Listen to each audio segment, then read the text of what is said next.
जल्दी बैठ जाइए सभी लोग। हाँ, कल केमिकल काइनेटिक्स ही बना ना, वो भी तो बना दूं वाली sheet, filling in the blanks वाली सोल्यूशन। हाँ उसके अच्छा तब तक दे देंगे कह रहे हो, ठीक है। मैंने सोचा था एक साथ दूं तो बार बार का बवाल ना हो, एक बार पूरा 12th दे दिया तो बात खत्म।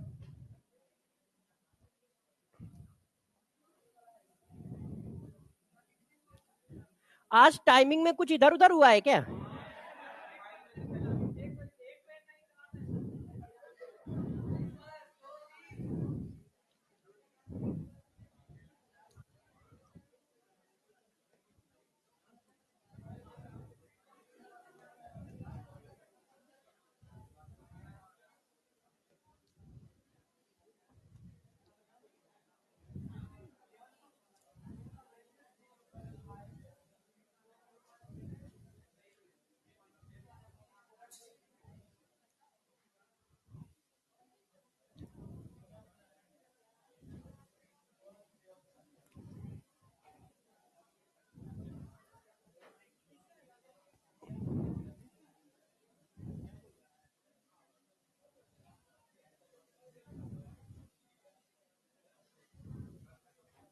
हाँ चलो, देखो लास्ट क्लास में शायद कंडक्टेंस, लास्ट क्लास में कंडक्टेंस आप लोगों को कराया था, है ना। अब मैं पढ़ाने जा रहा हूं किस चीज को, उसके आगे कंडक्टिविटी को। लास्ट क्लास में आपको कंडक्टेंस करा दिया था, अब उसके आगे बात करते हैं। देखिए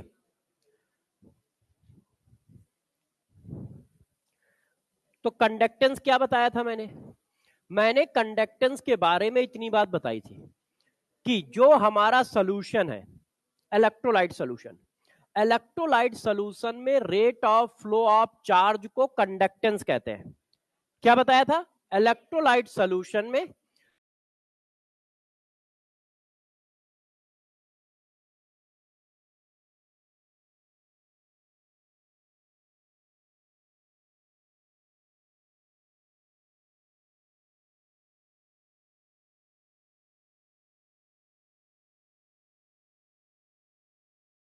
कंडक्टेंस क्या है? कंडक्टेंस मेजर करता है rate of flow of charge in electrolyte solution. अब कंडक्टिविटी क्या होता है, अब इसको बात करते हैं, गौर समझिए। जैसे इस रूम में या ये कंटेनर मान लो, देखिए इस पूरी बॉटल में जो rate of flow of charge है वो है कंडक्टेंस, ठीक है। पूरी बॉटल का वॉल्यूम क्या है? 500 मीटर, 500 ml हो सकता है, 800 ml हो सकता है, ऐसा।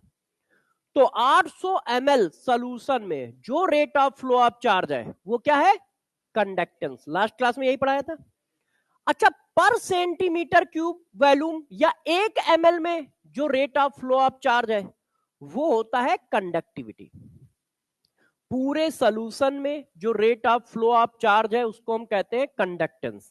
कंडक्टेंस की डिफिनीशन लिखाई थी, it is measure rate of flow of charge in electrolyte solution. पूरे इलेक्ट्रोलाइट सोल्यूशन में, पूरे इलेक्ट्रोलाइट सोल्यूशन में जो चार्ज का माइग्रेशन है उसको मेजर कर रहा है कंडक्टेंस। 1 ml में यदि चार्ज का माइग्रेशन मेजर करो तो उसको बोल दिया जाता है कंडक्टिविटी। काम वही करना है, बस एक एक स्पेसिफिक कंडीशन लगनी है बस। पूरे सोल्यूशन में जो rate of flow of charge को मेजर कर रहा है उसका नाम रखा गया conductance. 1 centimetre cube, 1 centimetre cube को ही 1 ml कहते हैं। 1 ml में जो rate of flow of charge को मेजर करता है उसका नाम रख दिया जाता है कंडक्टिविटी, ठीक है। दोनों में बस इतना सा डिफरेंस है। तो सारा का सारा काम एक ही हो रहा है, बस एक कंडीशन लगाने से नॉमेनक्लेचर चेंज हो रहा है। पूरे सोल्यूशन में जो rate of flow of charge है उसको कंडक्टेंस कह दिया। 1 सेंटीमीटर क्यूब वॉल्यूम में जो rate of flow of charge है उसका नाम रख दिया जाके क्या? कंडक्टिविटी। तो कंडक्टिविटी क्या करता है? It is measure rate of flow of charge in, अब देखो यहां तक डिफिनीशन पूरी सेम है, उसमें लिखा था इन इलेक्ट्रोलाइट सोल्यूशन, ध्यान होगा। अब इसमें क्या लिखा है, इन 1 ml या 1 सेंटीमीटर क्यूब इलेक्ट्रोलाइट सोल्यूशन।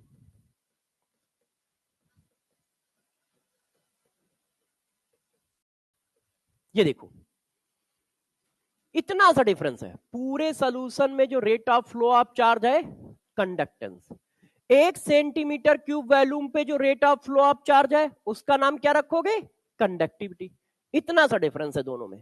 अब यार इसको रिप्रेजेंट किससे करते हैं, तो इसको रिप्रेजेंट करते हैं कापा से। के बनाओ और के पे थोड़ा सा कर्व कर दो। अब ये फार्मूला क्या होता है, तो कापा जो होता है वो रजिस्टिविटी का रेसिप्रोकल होता है। कापा जो है 1 रजिस्टिविटी होता है इस तरह से। तो कंडक्टिविटी क्या मेजर करेगा, कंडक्टिविटी क्या मेजर करेगा, 1 सेंटीमीटर क्यूब इलेक्ट्रोलाइट सॉल्यूशन में जो कंडक्टेंस है उसको हम क्या बोलेंगे, कंडक्टिविटी। ठीक है ना, 1 सेंटीमीटर क्यूब इलेक्ट्रोलाइट सॉल्यूशन में जो कंडक्टेंस है उसको क्या बोलोगे, कंडक्टिविटी। या कहो, इसको दो तरह से बोल सकते हो, या कहो कि 1 सेंटीमीटर क्यूब में जो rate of flow of charge है उसको हम क्या नाम देंगे, कंडक्टिविटी नाम देंगे। ठीक है, इतनी बात दोनों में डिफरेंशिएट करते रहना, क्योंकि ये जो डिफिनीशन है ये वहां पर लगेगी जो तुम्हें पॉइंट नहीं आते हैं या जिन पॉइंटों पे तुम कंफ्यूज हो, वहां पे यही डिफिनीशन काम आएगी। ये तो फर्जी चीज है फार्मूला, ये तो सब बच्चों को आता है। तो इतनी बात क्लियर है। अब तुम्हारा मन करेगा कि सर, मैंने कहा क्या, तो बच्चों ने कहा सर जरा कोई और फार्मूला बता सकते हो, मैंने कहा बिल्कुल कर सकते हैं। देखिए आप लोगों ने फिजिक्स में पढ़ा है कि जो रेजिस्टेंस होता है वो लेंथ के डायरेक्टली प्रोपोर्शनल और एरिया के इनवर्सली प्रोपोर्शनल होता है कि नहीं। तो मैंने कहा भाई ठीक है, फिजिक्स वाली चीज चुरा लेते हैं, यूज कर लेते हैं। R directly proportional l upon A. अच्छा, प्रोपोर्शनल का साइन हटाओगे तो एक कांस्टेंट आ गया, रो आ गया। ठीक है, अब इधर उधर घुमा लो तो देखो 1/रो, इसको इधर ले गए इसको उधर ले गए, 1/r इंटू L/A। सही है। अच्छा, 1/रो को क्या बोला जाता है, हाँ 1/रो को क्या बोला जाता है, कापा। वो देखो वो आपकी अपनी वो है, आप कुछ भी बोल सकते हो, कापा। और 1/r को कंडक्टेंस, L/A को बोला जाता है सेल कांस्टेंट। L/A को क्या बोलते हैं बच्चों, सेल कांस्टेंट। तो बच्चों ने कहा ये नई बीमारी क्या लगाई आपने, रायता फैलाया ना आपने, कुछ एक नया टर्म यूज कर दिया तुरंत। तो समझते हैं इसको। देखो तो kappa equal to conductance into cell constant. तो सेल कांस्टेंट क्या होता है जरा इसको समझो। देखिए ये हमारा एक सेल है,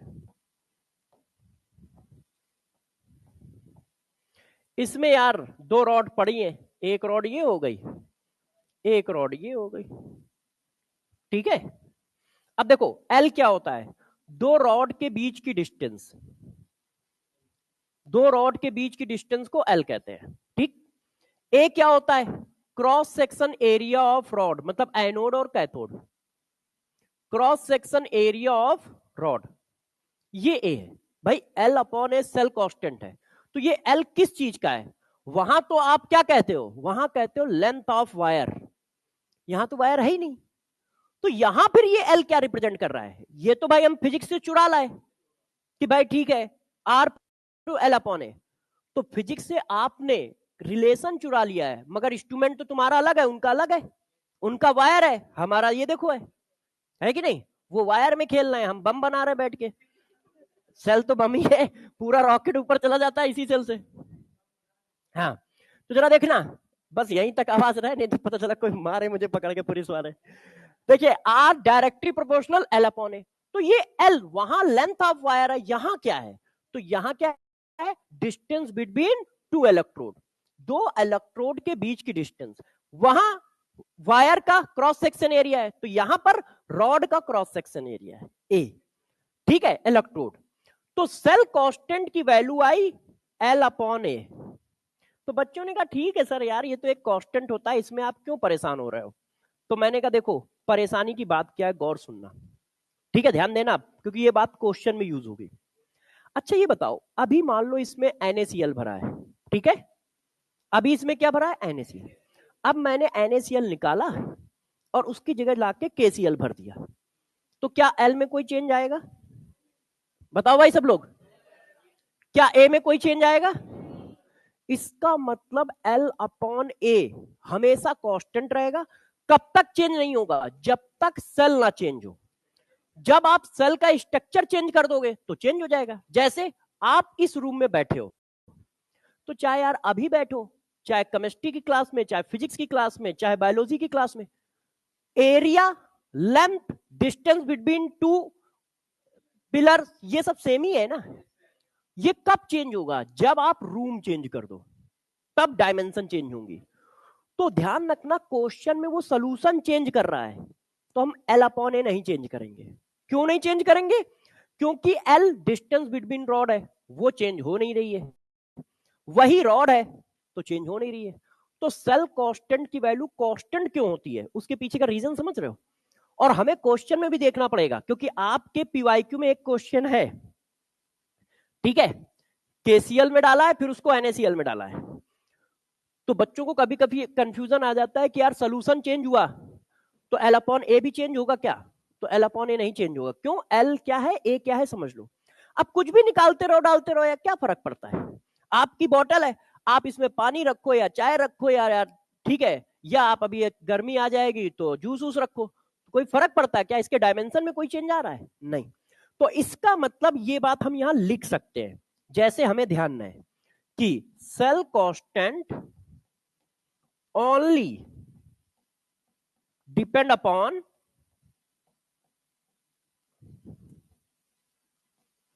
अरेंजमेंट ऑफ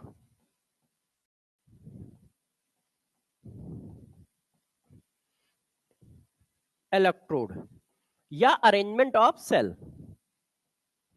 कि सेल किस तरह से अरेंज किया गया है उस पर डिपेंड करता है, सोल्यूशन अलूशन पे डिपेंड नहीं करेगा।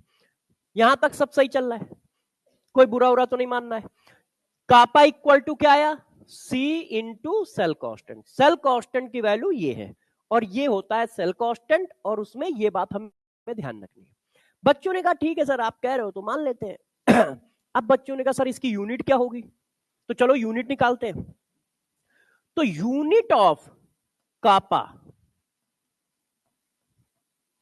देखो कल मैंने कंडक्टेंस की यूनिट पढ़ाई थी साइमेंस इंटू सेंटीमीटर इनवर्स, याद है सबको, कहां याद है यार, सिर्फ साइमेंस पढ़ाई थी।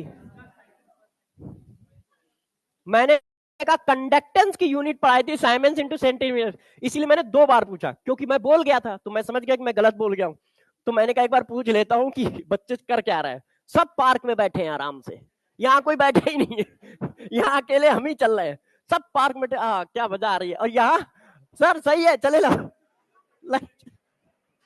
अरे यार भाई वापस आ जाओ सब लोग। देखो कंडक्टेंस, कंडक्टेंस की यूनिट कल पढ़ाई थी साइमेंस। अब लेंथ, सेल कांस्टेंट क्या है, L अपॉन ए, तो लेंथ की यूनिट सेंटीमीटर, एरिया की unit centimetre square. Same unit लिख लो, जो मन हो लिख लो, आप इसको मीटर लिख लो तो इसको मीटर स्क्वायर कर देना, जो आपकी इच्छा करे, बस सेम हो, है ना। अब कट्टम काट खेल लो, तो साइमेंस इंटू सेंटीमीटर इनवर्स, ये कापा की यूनिट आई है,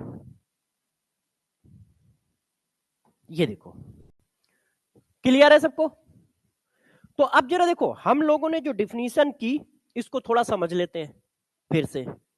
पूरे सॉल्यूशन में जो rate of flow of charge है वो कौन है, कंडक्टेंस। 1 सेंटीमीटर क्यूब वॉल्यूम में जो rate of flow of charge है, कंडक्टिविटी। या इसी चीज को ऐसे भी कह सकते हो, कंडक्टेंस पर ml is known as conductivity, है ना, मेजर तो वही हो रहा है। आप पूरे सोल्यूशन में दौड़ने को मेजर कर रहे हो, फिर कह रहे हो कि 1 सेंटीमीटर में कितना दौड़ा, दौड़ तो हो ही रही है, मगर पर सेंटीमीटर क्यूब मेजर कर दी तो कंडक्टिविटी, पूरे सोल्यूशन में मेजर कर लिया तो कंडक्टेंस, मेजर वही चीज हो रही है। इतनी क्लियर है सबको? तो अब आप लोगों ने कहा ठीक है सर, ये डिफिनीशन तो हमें समझ में आ गई, तो मैंने कहा थोड़ा आगे बढ़ जाते हैं, मोलर कंडक्टेंस क्या होता है इसको देख लेते हैं। देखना, सिर्फ नॉमेनक्लेचर किया गया है, नहीं तो एक ही चीज को मैं बोलूंगा भी और बोलते बोलते थक जाऊंगा, आप भी कहोगे सर यार आपका टेप रिकॉर्डर आगे बढ़ क्यों नहीं रहा है, बार बार वही पढ़ा रहे हो। गौर समझना, फिर से देखना। अब बच्चों ने कहा एक काम करो सर, मैंने कहा क्या? बच्चों ने कहा ये जो इलेक्ट्रोलाइट सोल्यूशन है इसका कंसंट्रेशन 1 मोलर कर दो। जैसे ही तुमने इलेक्ट्रोलाइट सोल्यूशन का कंसंट्रेशन 1 मोलर कर दिया तो इसी कंडक्टेंस का नाम रख दिया जाएगा मोलर कंडक्टेंस। इसी कंडक्टेंस का नाम क्या रख दिया जाएगा? Molar conductance. अब हमने किया क्या है, हमने सिर्फ इतना किया है कि इलेक्ट्रोलाइट सोल्यूशन का कंसंट्रेशन फिक्स कर दिया, ऊपर से कितना? 1 मोलर, 1 मोलर, है ना? तो जरा देखो, पूरे सोल्यूशन में जो rate of flow of charge है कंडक्टेंस, यदि सोल्यूशन का कंसंट्रेशन 1 मोलर कर दिया जाए, मोलरिटी 1 कर दी जाए, तो इसी कंडक्टेंस को मोलर कंडक्टेंस बोल दोगे। ठीक है, पर सेंटीमीटर क्यूब मेजर कर दिया तो कंडक्टिविटी बोल दोगे, बस इतना सा है। तो एक कंडीशन चिपकाई नहीं कि नया नाम आ गया, जरा सी कंडीशन चिपकाई है, क्या? कंसंट्रेशन फिक्स कर दिया, कितना? 1। तो हाँ, कंडक्टिविटी को स्पेसिफिक कंडक्टेंस भी बोलते हैं, मैंने लिख दिया था पीछे। अब जरा देखो, अब लैंग्वेज में लिखोगे तो बस वैसे ही लिख देंगे। ये भी क्या करेगा? It is measure rate of flow of charge in, अब किस में कर रहा है? 1 मोलर इलेक्ट्रोलाइट सोल्यूशन, बस इतनी सी बात है। तो तीनों डिफिनीशन दिमाग में सही चल रही है। पूरे सोल्यूशन में जो rate of flow of charge है कंडक्टेंस, यदि सोल्यूशन का कंसंट्रेशन 1 है, मोलरिटी 1 है, तो उसी कंडक्टेंस को मोलर कंडक्टेंस, पर सेंटीमीटर क्यूब मेजर कर दिया तो कंडक्टिविटी, और करना क्या? वही rate of flow of charge. Clear है? बच्चों ने कहा सर क्लियर है, तो मैंने कहा यार इसकी डिफिनीशन छापा जाए। It is measure rate of flow of charge in 1 molar electrolyte solution. 1 molar electrolyte solution में मेजर कर रहे हो तो उसको क्या बोलोगे? Molar conductance. इसको रिप्रेजेंट किया जाता है लैम्डा एम से। इसका मैथमेटिकल फार्मूला होता है lambda M equal to kappa into 10⁻³ upon molarity, where, गौर सुनते जाइए, लैम्डा एम क्या है? Molar conductance, molar conductance of solution. Kappa क्या है? कंडक्टिविटी या specific conductance of solution. M क्या है? Molarity of solution. ये देखो ऐसे आ गया, तो ये इसका फार्मूला हो गया। अच्छा, ये देखो, अब बच्चों ने कहा सर यार आप यूनिट नहीं निकालोगे? मैंने कहा भाई बच्चे कहेंगे तो हमको निकालना ही पड़ेगा यार। तो यूनिट ऑफ लैम्डा एम, कापा की यूनिट अभी आपने क्या निकाली? साइमेंस सेंटीमीटर इनवर्स, है ना? तो कापा की यूनिट डाल दी, साइमेंस सेंटीमीटर इनवर्स। 1000 की कितनी यूनिट होती है? उसकी तो कोई यूनिट नहीं है ना? हाँ, नंबर है। Very good. मैं नहीं समझ नहीं, बच्चे ने सही बताया, ये लोग हंस देते फर्जी में, इसमें मेरी देखो बच्चों कोई गलती नहीं है। अब देखो मोलरिटी क्या है? मोल पर लीटर। अच्छा, लीटर लिखो या सेंटीमीटर? भाई लीटर को सेंटीमीटर बनाओगे तो 1000 लिखोगे, मगर वो तो पहले ही बच्चे ने बताया यूनिट नहीं होती उसकी। तो आप चाहे लीटर लिखो चाहे सेंटीमीटर, क्योंकि हम इस समय क्या देख रहे हैं, सिर्फ यूनिट देख रहे हैं। तो मैंने इसको ऐसे लिख दिया तो किसी बच्चे को टेंशन नहीं होनी चाहिए, मोल पर सेंटीमीटर क्यूब। क्योंकि कोई बच्चा गुस्सा कर सकता है कि सर यार अभी तक पढ़ाते हुए मोल पर लीटर होता है, यहां सेंटीमीटर लगा दिया, नाराजगी तो हो ही सकती है। मगर नाराजगी करना नहीं, क्यों नहीं करोगे, समझ रहे हो ना दिक्कत क्या है? क्योंकि हम यूनिट निकालना है, कोई न्यूमेरिकल वैल्यू थोड़ी निकालना है। नहीं तो हम क्या लिखते हैं यहां 1000 सेंटीमीटर क्यूब, क्योंकि 1 लीटर इक्वल टू 1000 सेंटीमीटर, है ना। अब इसको इधर उधर करिए, कट्टम काट खेलने के बाद क्या आया, साइमेंस ऊपर चला गया तो -1 + 3 2 आ गया, इनटू मोल इनवर्स, ये आ गई यूनिट लैम्डा एम की। ठीक है कि नहीं? तो मोलर कंडक्टेंस की हमें यूनिट पता चल गई, वो ये है। मोलर कंडक्टेंस क्या होता है, उसका फार्मूला क्या होता है, ये बता दिया। तो मोलर कंडक्टेंस क्या है, पूरे सोल्यूशन में जो rate of flow of charge है, कंडक्टेंस। यदि इलेक्ट्रोलाइट सोल्यूशन का कंसंट्रेशन 1 मोलर कर दे तो मोलर कंडक्टेंस, पर सेंटीमीटर क्यूब वॉल्यूम पे यदि हमने उसको मेजर कर दिया तो कंडक्टिविटी। इतना हम लोगों ने किया है। फार्मूले क्या है, ये बच्चों ने कहा सही है। चारों हेडिंग पढ़ाएं फिर क्वेश्चन करते हैं। इक्विवेलेंट कंडक्टेंस क्या है? मैंने आपको पढ़ाया था कि हेडिंग खूब आ रही है मगर काम कुछ नहीं है, एक ही चीज को बार बार करते हैं हम। अब जरा देखो, अब सोल्यूशन का यदि कोई बच्चा वॉल्यूम, सोल्यूशन का जो कंसंट्रेशन है, अभी आपने 1 मोलर किया था, मतलब मोलरिटी 1 की थी, तो किसी ने सोल्यूशन का कंसंट्रेशन 1 नॉर्मल कर दिया, मतलब नॉर्मलिटी 1 कर दी, तो उसको क्या बोल दोगे, इक्विवेलेंट कंडक्टेंस। सोल्यूशन में जो rate of flow of charge है, कंडक्टेंस। यदि उसका कंसंट्रेशन 1 नॉर्मल फिक्स कर दिया जाए तो इसी कंडक्टेंस को इक्विवेलेंट कंडक्टेंस बोल दोगे। 1 मोलर फिक्स कर दिया जाए तो इसी कंडक्टेंस को मोलर कंडक्टेंस बोल दोगे। ठीक है? और यदि फिक्स नहीं है तो कंडक्टेंस है, और उसको पर सेंटीमीटर क्यूब मेजर कर दिया तो कंडक्टिविटी है। तो इसका मतलब वही चीज मेजर हो रही है, बस अलग अलग स्पेसिफिक कंडीशन लगाते हैं तो नॉमेनक्लेचर अलग अलग कर दिया है। तो अब ये क्या है, ये किस पर मेजर होगी, जब इलेक्ट्रोलाइट सॉल्यूशन का कंसंट्रेशन क्या हो, 1 नॉर्मल हो, मतलब नॉर्मलिटी 1 हो।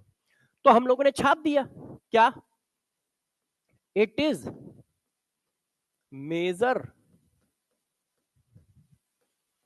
Rate of flow of charge in 1 normal, ठीक है, इलेक्ट्रोलाइट सॉल्यूशन। अब मुझे चारों डिफिनीशन में डिफरेंशिएट करके बताओ कि चारों डिफिनीशन हैं क्या, ये पता होना चाहिए कि हाँ चारों में डिफरेंस किस बात का है। ठीक है, फार्मूले तो आपको याद ही है, याद ही करके बैठे हुए हो। क्या है चारों में डिफरेंस, पूरे सोल्यूशन में जो rate of flow of charge है, कंडक्टेंस। यदि कंसंट्रेशन 1 मोलर फिक्स कर दिया गया तो मोलर कंडक्टेंस, यदि कंसंट्रेशन 1 नॉर्मल फिक्स कर दिया गया तो इक्विवेलेंट कंडक्टेंस। यदि आपने कंडक्टेंस पर सेंटीमीटर क्यूब मेजर कर दिया, कंडक्टिविटी, है ना। तो ये 4 डिफिनीशन है। अब इसका रिप्रेजेंटेशन, तो इसका रिप्रेजेंटेशन किया जाता है लैम्डा ई से। मैथमेटिकल फॉर्म होता है lambda equal to kappa into 10⁻³ divided by n, where n is normality of electrolyte solution, electrolyte solution. Clear है? कापा वही कंडक्टिविटी है, 1000 है, और लैम्डा ई क्या है, इक्विवेलेंट कंडक्टेंस, इक्विवेलेंट कंडक्टेंस। ठीक है, बच्चों ने कहा यूनिट क्या होगी, तो मैंने कहा यूनिट भी निकाल लेते हैं। देखो, कापा की यूनिट है साइमेंस सेंटीमीटर इनवर्स, 1000 की कोई यूनिट नहीं है। अब नॉर्मलिटी और मोलरिटी में एक ही बात का डिफरेंस है, तो molarity number of gram equivalent लिख दो तो नॉर्मलिटी। तो भाई number of gram equivalent divided by centimetre cube, तो ये क्या आ गया, Simon centimetre square equivalent inverse.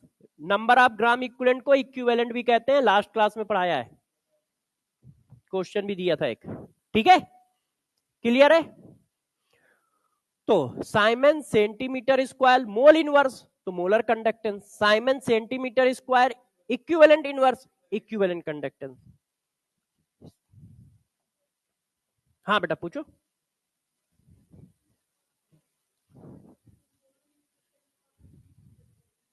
दोनों सेम ही चीज तो है, एक्चुअल में आप एक में निकालते हो और हम लोग ने निकाला 1000 में। भाई कंसंट्रेशन की डिफिनीशन 1000 में है, 1000 में इतना तो एक में कितना करके ये फार्मूला बनाते हैं। तो फार्मूले की प्रूफ की अपने जरूरत नहीं थी, इसलिए डायरेक्ट चिपका दिया है। हाँ हाँ बिल्कुल लिख सकते हैं, यूनिट तो क्यों, तो कहां लिखना चाहते हो आप ये तो बताओ। यहां पे कि इसको आपने क्या लिख दिया, एन फैक्टर इंटू मोलैरिटी लिख दी, ठीक है, तो फिर क्या हो जाएगा, कैसे सेम हो गया, मोलैरिटी को खोलो, N factor into mole, N factor into mole को क्या कहते हैं, ग्राम इक्विवेलेंट, है ना। एन फैक्टर की अपनी कोई यूनिट नहीं है, मगर किसी के साथ मल्टीप्लाई करके उसके वैल्यू को बदल देता है, उसकी वैल्यू को बदल देता है ना। तो अब यार बात आई कि दोनों में रिलेशन क्या हो सकता है। डिफिनीशन क्लियर है सबको चारों, डिफिनीशन क्लियर है सबको चारों, है ना। क्या, पूरे सॉल्यूशन में जो rate of flow of charge है उसका नाम कंडक्टेंस। यदि कंसंट्रेशन 1 मोलर है तो उसी को कह दोगे मोलर कंडक्टेंस, यदि कंसंट्रेशन 1 नॉर्मल है तो उसी को कह दोगे इक्विवेलेंट कंडक्टेंस, पर सेंटीमीटर क्यूब मेजर कर दिया तो उसी को कह दोगे कंडक्टिविटी। क्लियर है चारों में डिफरेंस। देखो बार बार यदि मैं रिपीट कर रहा हूं, मैंने कहा ना जो तुम्हें फंसते हो इलेक्ट्रोकेमिस्ट्री में, जहां कहीं पर भी तुम फंसे हो कि हाँ यार हमें इतना तो आता है इतना नहीं आता है, वो यही 4 स्टेटमेंट यूज होंगे, अभी मैं यूज करके दिखाऊंगा भी। अब बात करते हैं relation, relation between molar conductance and equivalent conductance. Molar conductance और इक्विवेलेंट कंडक्टेंस में रिलेशन क्या है, तो यार देखो दोनों के फार्मूले आपके सामने है। ये क्या है, कापा 10⁻³ अपॉन m, ये क्या है, कापा 10⁻³ अपॉन n। आपने क्या किया, डिवाइड कर दिया, डिवाइड कर दोगे निपट गया, निपट गया, है ना। तो lambda m upon lambda e equal to n upon m। 1 2 का 4 होगा, 4 वाला 1 पे जाएगा, 2 वाला 3 पे जाएगा। यहां तक कोई कंफ्यूजन है, सही है ना सबका। अच्छा, अब अभी इस बच्ची ने बताया था कि सर नॉर्मलिटी इक्वल टू होता है एन फैक्टर इंटू मोलरिटी, तो मोलरिटी से मोलरिटी उड़ा दे, तो ये चीज आ गई क्या, molar conductance equal to n factor into equivalent conductance है। Molar conductance equal to n factor into equivalent conductance, एक यूनिट से दूसरी यूनिट पे जाने का रास्ता मिल गया कि मोलर कंडक्टेंस दिया है तो इक्विवेलेंट कंडक्टेंस कैसे निकालोगे, इक्विवेलेंट कंडक्टेंस दिया है तो मोलर कंडक्टेंस कैसे निकालोगे, हमें यह पता चल गया। क्लियर है कि नहीं। तो हम लोगों ने 4 डिफिनीशन की, एक रिलेशन किया। क्या, मोलर कंडक्टेंस दिया है तो इक्विवेलेंट कंडक्टेंस कैसे निकालोगे, वो इस फार्मूले से हमें पता चल जाएगा।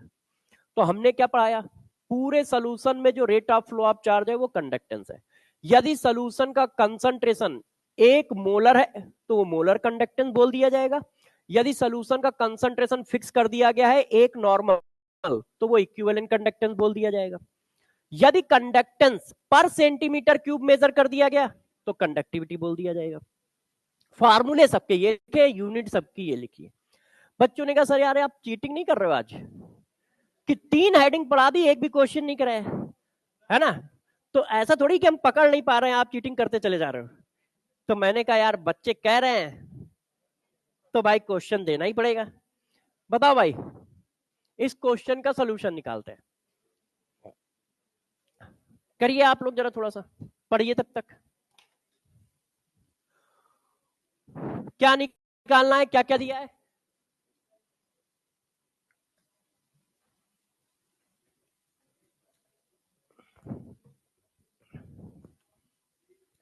देखिए बच्चों, मोलर कंडक्टिविटी मतलब लैम्डा एम आप पूछ रहे हो, ऑफ 0.5 मोल पर डेसीमीटर मतलब मोलरिटी दी है, डेसीमीटर क्यूब का मतलब लीटर, है ना?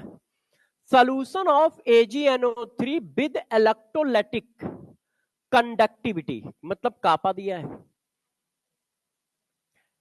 Eight 298 kelvin is, molar conductance पूछ रहा है, कापा दिया है, कंसंट्रेशन दिया है। तो यार हमें फार्मूला आता है, lambda M equal to kappa into 10⁻³ upon molarity. सही है? कापा की वैल्यू कितनी है? 5.76 इंटू 10⁻³ 10⁻³ डिवाइडेड बाई कंसंट्रेशन, ये दोनों उड़ गए। अब इसको डिवाइड करो, 5 एकम 5, 5 एकम 5, 5 25, 11 पॉइंट समथिंग आ रहा है। अच्छा यूनिट क्या है? तो यूनिट ये है। सही है? लैम्डा आपको भाई कापा दिया था, आपको मोलरिटी दी थी, लैम्डा एम पूछ रहा था, फार्मूला लगा दिया, आ गया। ये आपके यहां पेपर में आया हुआ क्वेश्चन है, पीवाईक्यू है, ये नीट का पीवाईक्यू है।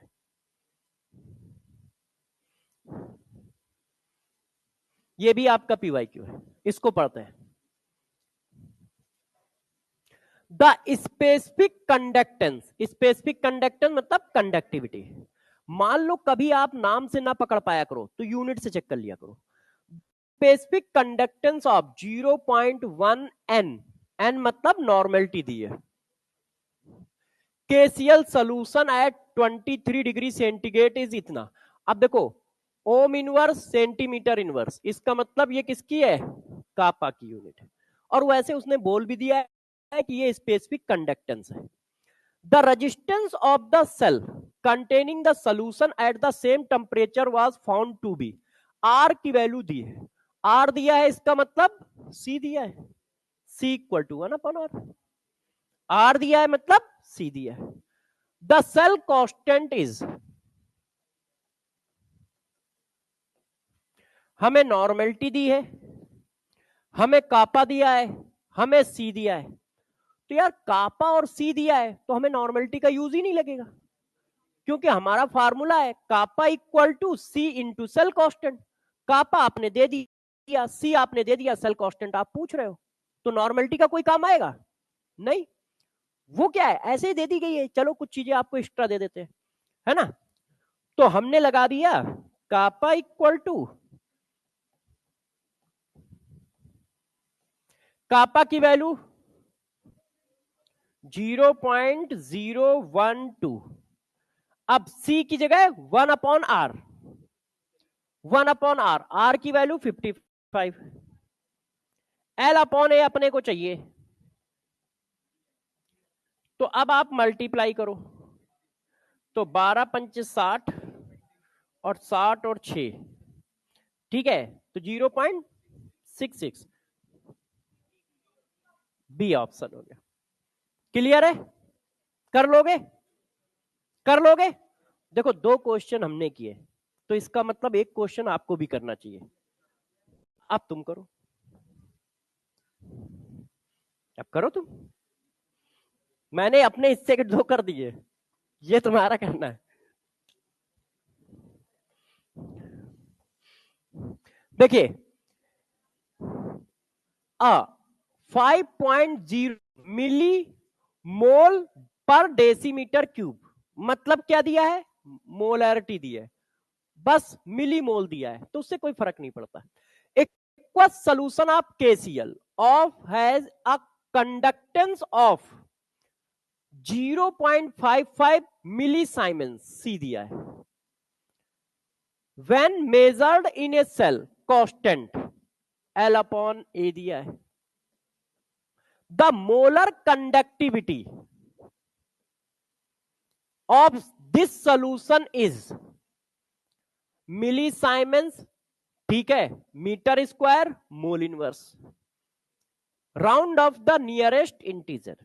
उसने क्वेश्चन में क्या कहा है, a 5.0 millimole per decimetre cube equal solution of KCl has a conductance 0.55 when measured in a cell constant 1.3। आपको देखो मोलरिटी दी है, आपको सेल कांस्टेंट की वैल्यू दी है, आपको कंडक्टेंस की वैल्यू दी है, मोलर कंडक्टेंस पूछ रहा है। तो मैंने कहा ठीक है यार, तो मोलर कंडक्टेंस इक्वल टू क्या होता है, कापा इंटू 10⁻³ अपॉन m।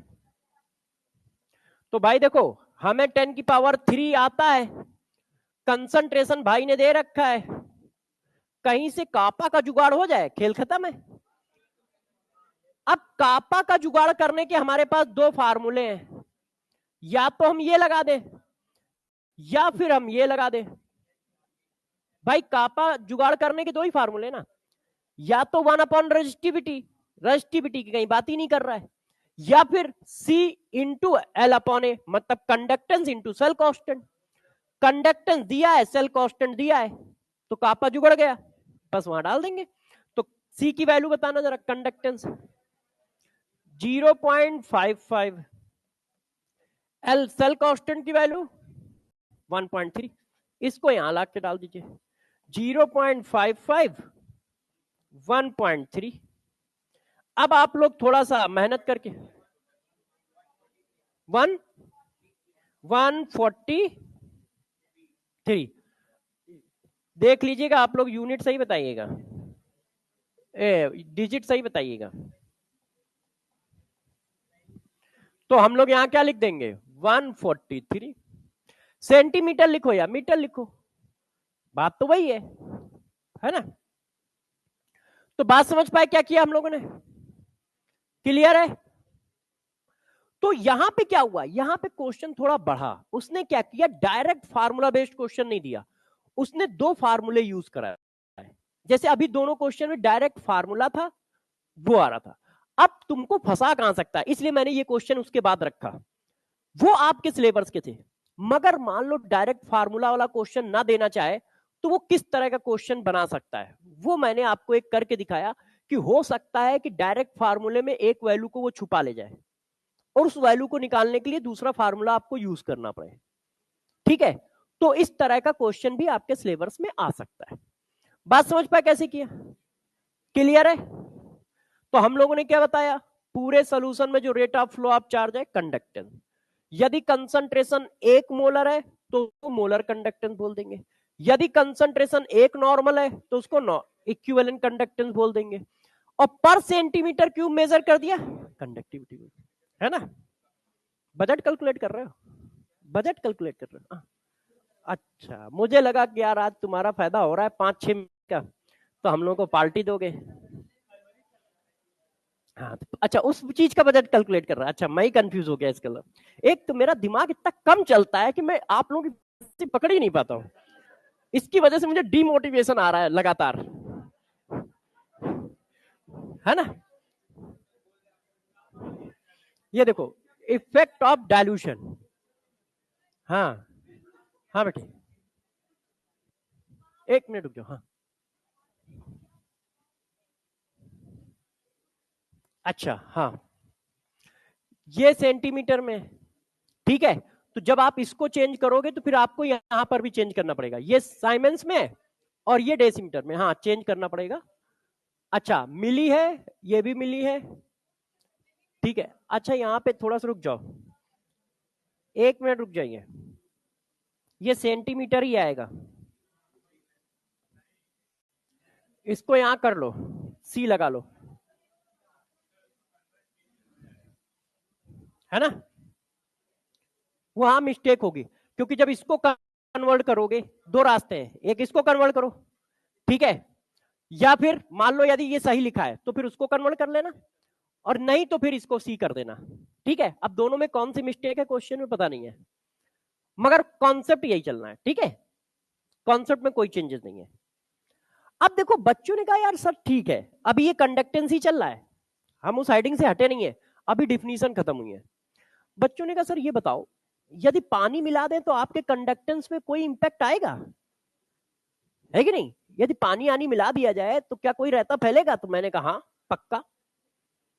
अब डाइल्यूशन करने पर सभी कंडक्टेंस पे क्या इफेक्ट पड़ेगा, effect of dilution in conductance, तो अगली heading effect of dilution in conductance, कि डाइल्यूशन करने पे कंडक्टेंस पे क्या इफेक्ट आएगा, ठीक है।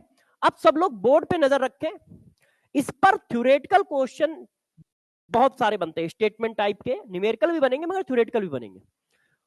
अच्छा, डाइल्यूशन का मतलब हम लोगों ने 3 चैप्टर में पढ़ाया है, मोल कॉन्सेप्ट, आयनिक इक्विलिब्रियम, आज पढ़ा रहा हूं, है ना।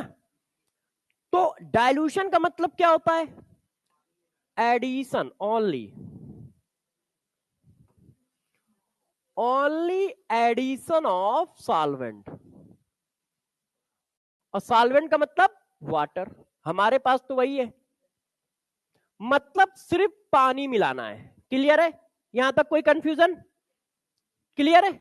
अच्छा, अब गौर सुनते जाइएगा, कंसंट्रेशन इक्वल टू, हमें बच्चों ने पढ़ाया था कि सर मोल पर वॉल्यूम होता है, मोल पर लीटर होता है, तो लीटर का मतलब वॉल्यूम, आप सोल्यूशन ही तो लिखते हो, है। तो बच्चों ने कहा कि सर जब पानी मिलाओगे तो वॉल्यूम बढ़ जाएगा, तो वॉल्यूम बढ़ेगा तो भाई क्या होगा, कम। इसका मतलब गौर सुनना, आप डाइल्यूशन बोलो या डिक्रीज इन कंसंट्रेशन बोलो, बात एक ही है, चेक करो, पानी मिलाओगे तो वॉल्यूम बढ़ेगा, वॉल्यूम बढ़ेगा तो कंसंट्रेशन डिक्रीज करेगा, तो यदि कहीं डाइल्यूशन हो रहा है इसका मतलब कंसंट्रेशन डिक्रीज हो रहा है, दूसरे शब्दों में, है कि नहीं, ये बात क्लियर है ना, क्योंकि ये स्टेटमेंट 10 बार 20 बार यूज होगा, तो बार बार अब मैं इतना डिटेल नहीं दूंगा, इसलिए अभी क्लियर कर रहा हूं, ठीक है, स्टेप बाय स्टेप, आपको करना कुछ नहीं, बस देखते रहो, 2 मिनट में खत्म है, ये बात क्लियर है।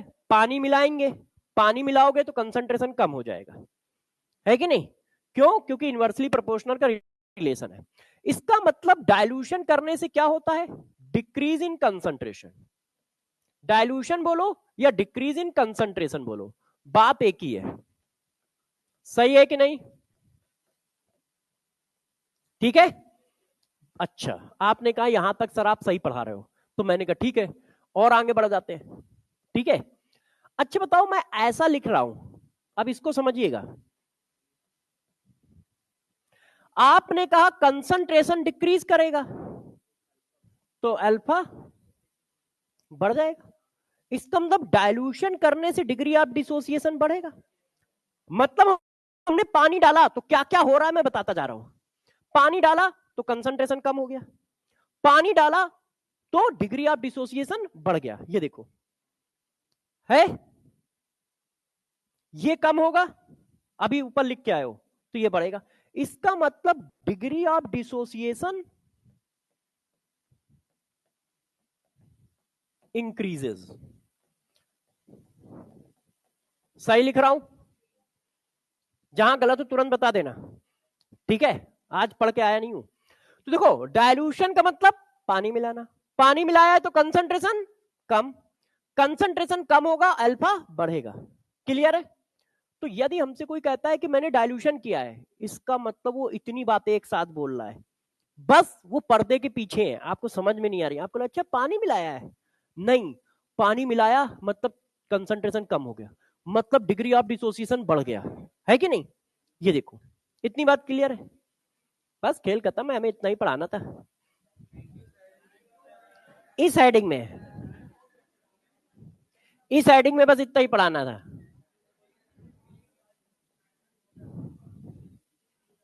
मतलब जो समझाना था वो खत्म हो गया है, अब तो बस छापना छापना है। देखो अब गौर सुनिए,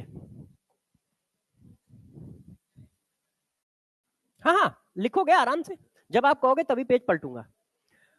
अच्छा बताओ, जब तुमने पानी मिलाया तो क्या हुआ? डाइल्यूशन करने पे कंसंट्रेशन कम, तो मोलर कंडक्टेंस, डाइल्यूशन करने पे कंसंट्रेशन कम, इक्विवेलेंट कंडक्टेंस, है ना? तो इसका मतलब डाइल्यूशन करने पे मोलर कंडक्टेंस बढ़ता है, डाइल्यूशन करने पे इक्विवेलेंट कंडक्टेंस बढ़ता है। इसमें तो कोई बुराई नहीं है, वो तो साफ साफ दिख रहा है। क्लियर है? सही चल रहा है, ठीक है। तो देखो मैंने यही बात लिख दी, क्या कि molar conductance, equivalent conductance and conductance increases on dilution,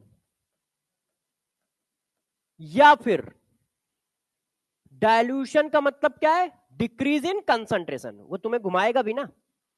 dilution का मतलब क्या है? ऑन डाइल्यूशन बोलो या कहो molar conductance, equivalent conductance and conductance increase on decrease in concentration, decrease in concentration of electrolyte. बात एक ही है, ये बात सही लिखी ना मैंने? अब बच्चों ने कहा देखो यार सर आप चालाकी कर गए, यहां से ये पता चल मोलर कंडक्टेंस बढ़ेगा, यहां से ये पता चल रहा है इक्विवेलेंट कंडक्टेंस बढ़ेगा, ये फिर आपने इसको क्यों लिख दिया? इसका बताया नहीं, लिख गए है। देखो चालाकी की कि नहीं की? हाँ हाँ नहीं तुम सही बोल रहे हो, डरो नहीं। तो देखो ये तो आपको साफ साफ दिख रहे हैं, तो इसको तो ज्यादा समझाना नहीं है। अब कंडक्टेंस क्यों बढ़ रहा है? डिग्री ऑफ डिसोसिएशन बढ़ रहा है, तो नंबर बढ़ रहे हैं, और नंबर बढ़ेंगे तो कंडक्टेंस बढ़ेगा। पहली क्लास में पढ़ाया था कि conductance directly proportional number of ions. अब डिग्री ऑफ डिसोसिएशन बढ़ने का मतलब क्या है? आयन के नंबर बढ़ गए, आयन के नंबर बढ़ गए तो कंडक्टेंस बढ़ गया है। मगर क्या हुआ, कंडक्टिविटी रोने धोने लगा कि हमें इसमें नहीं रखा है, देश निकाला दे रखा है ना, इन तीनों ने ग्रुप बना लिया, उसको भगा दिया। देखो molar conductance, equivalent conductance, conductance increase करेगा डाइल्यूशन करने पे या डिक्रीज इन कंसंट्रेशन पे। मगर यार कंडक्टिविटी के साथ कुछ अलग हो रहा है।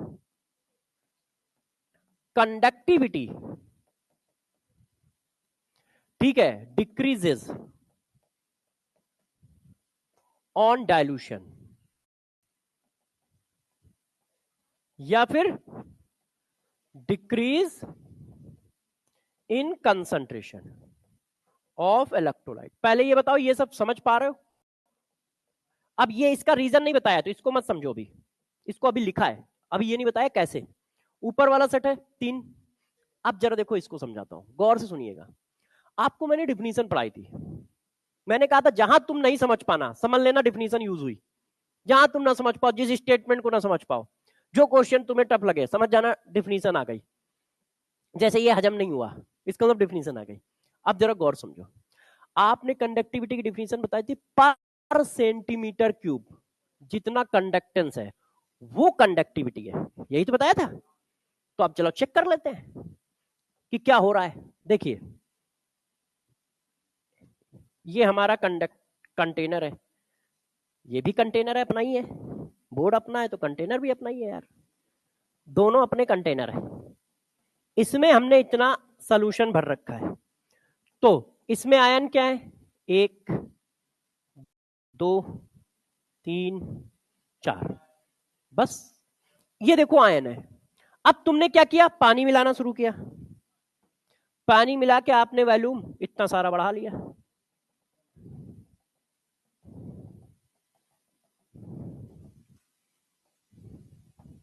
ठीक है कि नहीं? अब पानी मिला के जब आपने वॉल्यूम इतना सारा बढ़ा लिया है तो देखो क्या घटना घटी।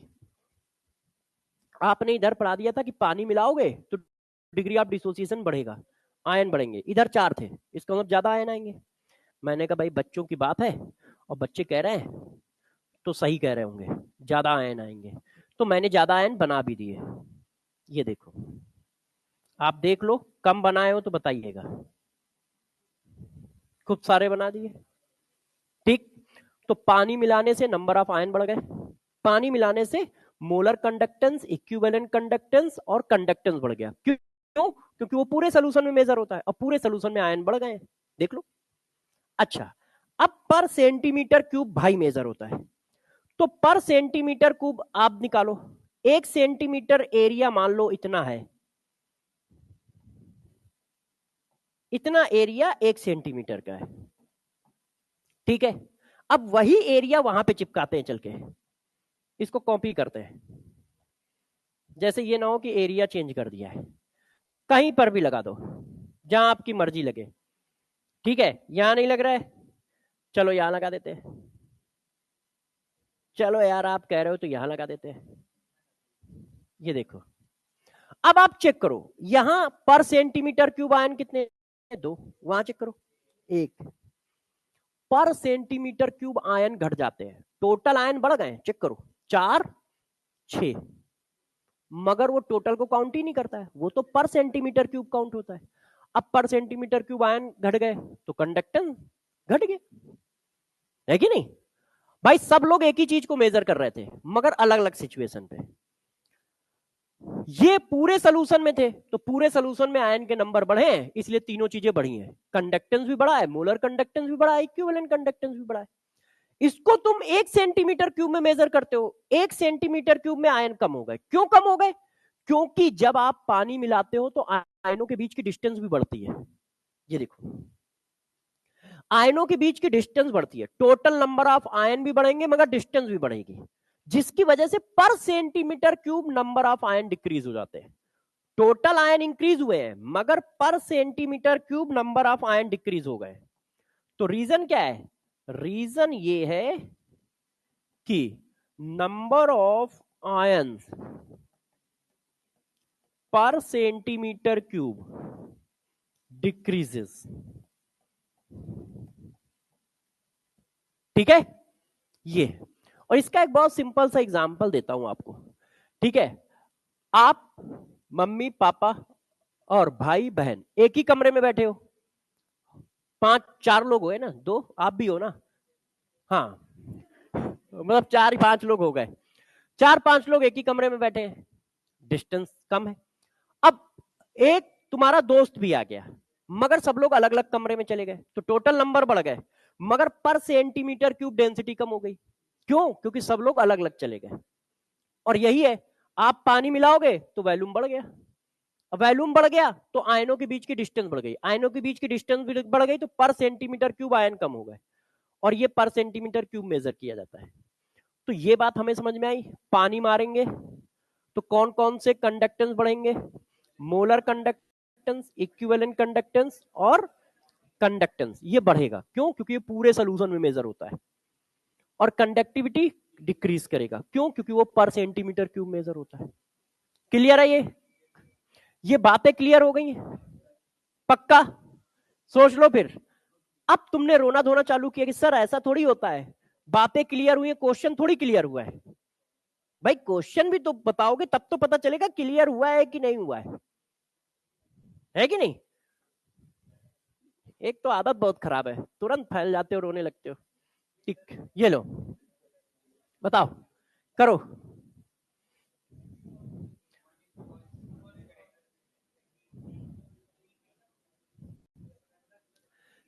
Conductivity always increases with decreasing in the concentration of electrolyte. तो कंडक्टिविटी इंक्रीज करती है क्या? डिक्रीज करती है। फॉल्स हुआ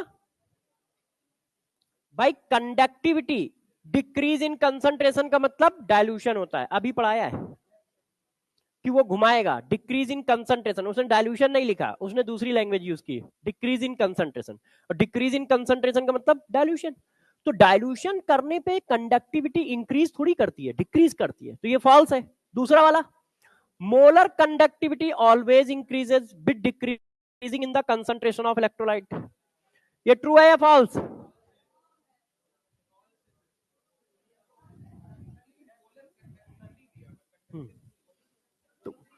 molar conductivity, molar conductance same चीज है, इक्विवेलेंट कंडक्टेंस, इक्विवेलेंट कंडक्टिविटी सब सेम चीज है। हाँ, तो आंसर क्या आया? पहला फॉल्स दूसरा ट्रू, ऐसा कौन सा है? बस हो गया। किसी को कोई कंफ्यूजन है?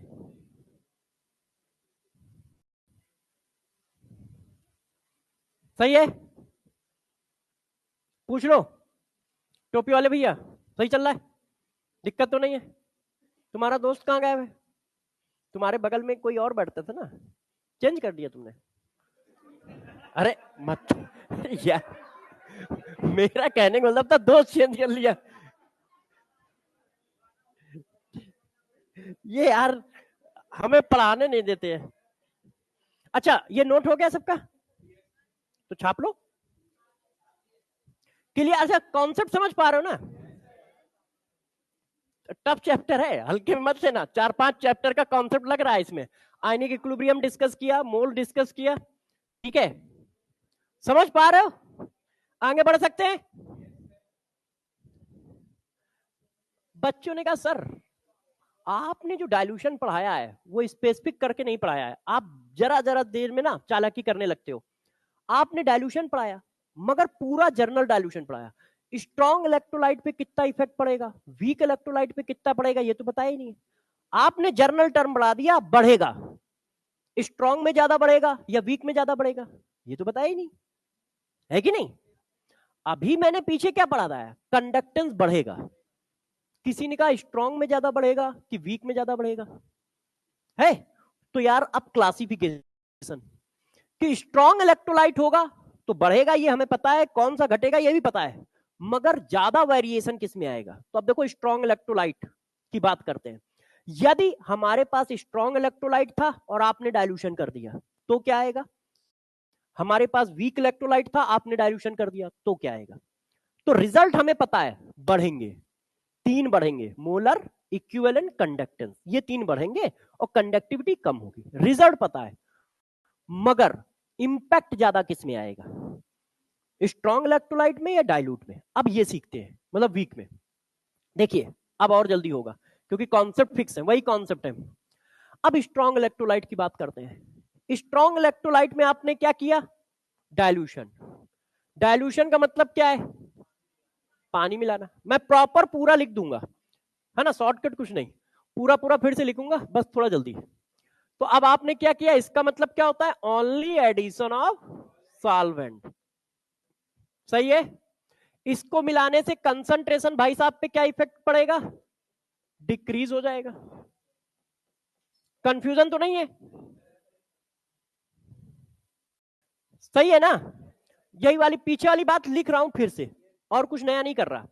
अच्छा आप जरा गौर से समझो, इससे क्या होगा? अल्फा क्या होगा? बढ़ जाएगा, तो डिग्री ऑफ डिसोसिएशन इंक्रीज। ठीक है? अच्छा एक चीज आप नई सीख के आए, अब उसको भी लिखना शुरू करते हैं। Distance between ions also increases. इससे क्या होगा? अब गौर सुनो भाई, एक प्लस चार्ज है, एक माइनस चार्ज है, डिस्टेंस कम है, तो इनके बीच में कौन सा फोर्स है? अट्रैक्शन फोर्स है। यदि डिस्टेंस बढ़ गई तो इलेक्ट्रोस्टैटिक्स जो फोर्स है, कूलाम्बिक फोर्स, वो कम हो जाएगा। तो देखो अपोजिट फोर्स थे, तो जब डिस्टेंस कम होती है तो फोर्स ज्यादा होता है, फोर्स ज्यादा होता है तो मूवमेंट कम हो पाता है। क्यों? अपोजिट फोर्स है, हमेशा अट्रैक्शन रहेगा, अट्रैक्शन रहेगा तो वो पकड़ के खींचेगा उसको। मगर डिस्टेंस ज्यादा हो गई तो फोर्स कम हो गया, अब फोर्स कम हो गया तो उसका मूवमेंट बढ़ जाएगा। तो डिस्टेंस बढ़ने से भी कंडक्टेंस बढ़ता है। ऐसा नहीं कि बस डिस्टेंस बढ़ रही है, डिस्टेंस यदि टोटल सोल्यूशन में बढ़ रही है तो भी कंडक्टेंस बढ़ रहा है। क्यों? क्योंकि फोर्स ऑफ अट्रैक्शन कम हो रहा है, और फोर्स ऑफ अट्रैक्शन कम होगा तो मूवमेंट बढ़ जाएगा। ठीक है? तो हमने क्या किया? पानी मिलाया तो कंसंट्रेशन कम हो गया, अल्फा बढ़ गया, डिस्टेंस आयनों के बीच की बढ़ गई। इसकी वजह से वो 3 चीजें बढ़ी, 1 चीजें कम हुई। रिजल्ट तो हमें पता है। अब किसी ने कहा सर निकालोगे कैसे, कितना बढ़ा कितना कम हुआ? तो मैंने कहा मुन्ना इस फार्मूले से निकाल लेंगे हम लोग। ये देखो, किससे निकालोगे? Lambda M V equal to lambda infinite minus B under root C. कौन कौन क्या क्या है ये समझाता हूं, ठीक है। इतनी देर में मैंने सिर्फ एक लाइन नई लिखी है, ये वाली, है ना, सही है, ठीक है। आ जाओ। एक्चुअल में क्या है ना, मुझे तो आता है, तो मुझे डर लगा रहता है कि ऐसा तो नहीं है हम सोच रहे हैं हाँ समझ गया और भग गए आगे, और बच्चा बेचारा पहली लाइन पे ही फंसा पड़ा है और मैं चौथी लाइन पे आ गया। देखो ये क्या होता है, molar conductance at finite dilution या फाइनाइट कंसंट्रेशन। फाइनाइट कंसंट्रेशन लिख दो या डाइल्यूशन लिख दो, बात एक ही है, क्योंकि डाइल्यूशन कम किया है तो इसका मतलब कंसंट्रेशन भी आपका कुछ ना कुछ होगा। तो लैम्डा एमवी क्या होता है कि फाइनाइट डाइल्यूशन पे मोलर कंडक्टेंस, मतलब जैसे हमारे पास 1 ml सोल्यूशन है तो हमने क्या किया, इसमें 500 ml पानी मिला दिया या 10 ml पानी मिला दिया या 20 ml मिला दिया, मतलब आपने उसको वॉल्यूम को डाइल्यूट कितना किया है, 2 गुना 10 गुना 20 गुना, बस ऐसे, बहुत ज्यादा डाइल्यूट नहीं किया है, इतना डाइल्यूट किया जितना आप बता सकते हो इस पर। अब लैम्डा में इन्फिनाइट क्या होता है जरा इसको समझना, ये भी मोलर कंडक्टेंस है और उसी मॉलिक्यूल का है, किसी अलग का नहीं है। Molar conductance at infinite dilution. Infinite dilution का मतलब क्या होता है, इन्फिनाइट डाइल्यूशन का मतलब ये होता है वॉल्यूम जो है आपने इतना मिला दिया है कि तुम बता नहीं पा रहे हो, है ना। हाँ, जैसे क्या हुआ, आपका सोल्यूशन 100 ml था, उसको जाके कुएं में डाल दिया, अब उसमें तो यार पता नहीं कितने लीटर पानी है, तो इन्फिनाइट डाइल्यूशन पे चला गया वो। तो इन्फिनाइट डाइल्यूशन का मतलब ये, इन्फिनाइट डाइल्यूशन का मतलब ये, वॉल्यूम इन्फिनाइट हो जाएगा तो कंसंट्रेशन क्या होगा, जीरो की ओर चला जाएगा। कंसंट्रेशन इक्वल टू क्या होता है, आप ही लोगों ने पढ़ाया था अभी, मुझे पढ़ा के भूल जाते हो, आदत ये खराब है तुम्हारी।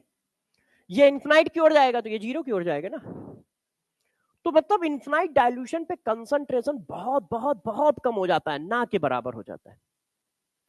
तो ये कब निकल रहा है, जब आपने पानी इतना मिला दिया जिसको हम काउंट नहीं कर पा रहे हैं, तब की वैल्यू है। और ये नॉन कंसंट्रेशन, जैसे एक जग में आपने उसके सोल्यूशन को मिला दिया तो ये तो नॉन कंसंट्रेशन है, 2 लीटर में मिलाया है आपने इसका 100 ml या 50 ml या 200 ml, अब इसी को जाके कुएं में डाल दिया है, तो वो तो यार इन्फिनाइट डाइल्यूशन हो गया। ये नॉन, इसमें मोलर कंडक्टेंस जो निकला वो लैम्डा वी है, लैम्डा एम वी, वो लैम्डा इन्फिनाइट है।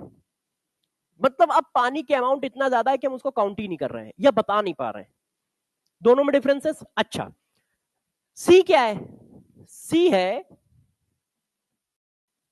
Concentration of electrolyte, concentration of electrolyte.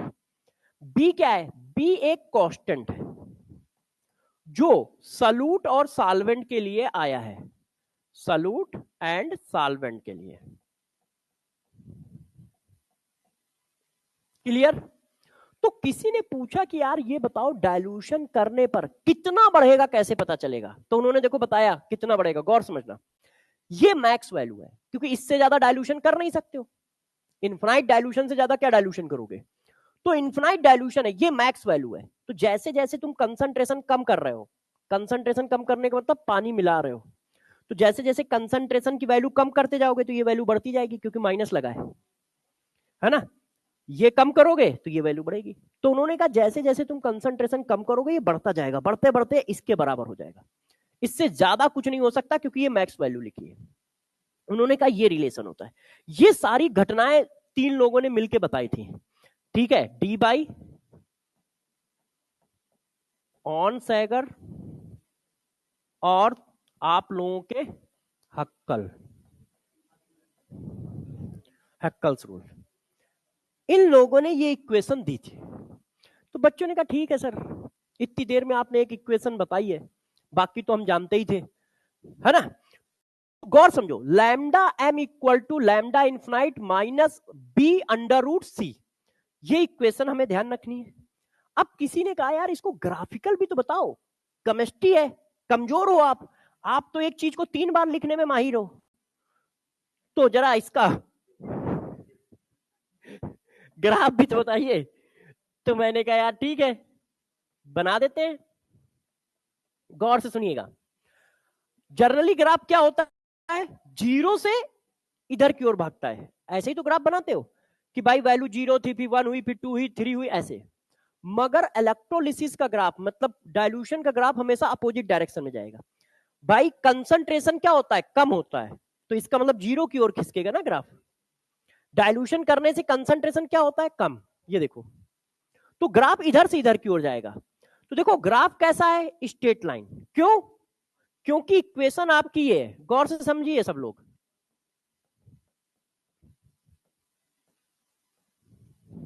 रुक जाइए, देखिए कोई भी बच्चा डरेगा नहीं, ऐसे लिख लूंगा तो बुरा थोड़ी मानोगे, इसको पहले लिख लिया, इसको बाद में लिख लिया, है ना। अब ऐसा लिखने के बाद मैंने फिर ऐसे बताया कि देखो ये है y, ये x एक्सेस पे पड़ा है, तो ये भाई साहब हमारे c हो गए, ये m हो गए, ये ऐसे। तो y equal to minus M X plus C, straight line with negative slope. मगर स्ट्रेट लाइन ऊपर से नीचे की ओर नहीं आएगी। क्यों, क्योंकि कंसंट्रेशन बढ़ा नहीं रहे हो, कंसंट्रेशन कम कर रहे हो, है ना। तो ये क्या है, ऐसे चलेगी, कंसंट्रेशन कम करते जाओगे, कंसंट्रेशन कम करते जाओगे, ये बढ़ता चला जाएगा ऐसे। तो स्ट्रॉन्ग इलेक्ट्रोलाइट का ग्राफ स्ट्रेट लाइन ग्राफ होगा विद निगेटिव स्लोप, ध्यान रखिएगा। स्ट्रॉन्ग इलेक्ट्रोलाइट का ग्राफ कैसा होगा, स्ट्रेट लाइन ग्राफ होगा with negative slope, with negative slope. Clear है ये बात, सबको समझ में आ रही कि नहीं, ये ग्राफ कैसे बनाया। तो स्ट्रॉन्ग इलेक्ट्रोलाइट का ग्राफ कैसा होगा, निगेटिव स्लोप के साथ आएगा, है। अब जरा गौर समझना, क्योंकि ग्राफ का क्वेश्चन आया तो फंस सकते हो, है ना, फिर फैल जाओगे कि अरे सर। अब देखो मोलर कंडक्टेंस कहां है, वाई एक्सिस पे, तो मोलर कंडक्टेंस की वैल्यू हमेशा वर्टिकल वैल्यू है, ये इस कंसंट्रेशन पे वैल्यू इतनी है, इस कंसंट्रेशन पे वैल्यू इतनी है, तो हाइट जो है वो मोलर कंडक्टेंस को रिप्रेजेंट कर रही है, जरा ध्यान रखिएगा इस बात को। क्लियर है ये बात, ध्यान रखोगे अब। अच्छा, तो मैंने इतनी देर में क्या बताया कि स्ट्रॉन्ग इलेक्ट्रोलाइट पे जो इंपैक्ट है वो कम आएगा। क्यों कम आएगा, क्योंकि अल्फा बहुत ज्यादा नहीं बढ़ेगा, पहले से बढ़ा हुआ है। स्ट्रॉन्ग इलेक्ट्रोलाइट है तो पहले से 100% आयोनाइज है, तो जब 100% आयोनाइज है तो कितना अल्फा बढ़ा लोगे। देखो एक स्ट्रॉन्ग इलेक्ट्रोलाइट है HCl, मैंने पानी में डाला तो पहले से वो 98% आयोनाइज है। अब तुम डाइल्यूशन करोगे तो 2% तो बढ़ाओगे, 2% बढ़ाओगे तो 4 आयन बढ़ा लिए तुमने, है कि नहीं। तो 4 आयन बढ़ गए तो आयन तो ज्यादा बढ़े नहीं। अच्छा फिर क्या करोगे, डिस्टेंस बढ़ा लोगे, तो थोड़ा आयन बढ़ने से कंडक्टेंस बढ़ गया, थोड़ा डिस्टेंस बढ़ने से कंडक्टेंस बढ़ गया, बढ़ा, मगर इंपैक्ट बहुत बड़ा नहीं आया। क्यों, क्योंकि पहले से ही आयन आयोनाइज था वो, क्योंकि वो स्ट्रॉन्ग इलेक्ट्रोलाइट है तो पहले से ही आयोनाइज है, तो थोड़ा बहुत बचा होगा वो आयोनाइजेशन हो जाएगा, डिस्टेंस बढ़ गई जिसकी वजह से स्पीड बढ़ गई। तो वीक इलेक्ट्रोलाइट के कंपेयर में, अभी वीक इलेक्ट्रोलाइट तो डिस्कस ही नहीं किया, स्ट्रॉन्ग इलेक्ट्रोलाइट पर डाइल्यूशन का बहुत ज्यादा इंपैक्ट नहीं पड़ता है ना।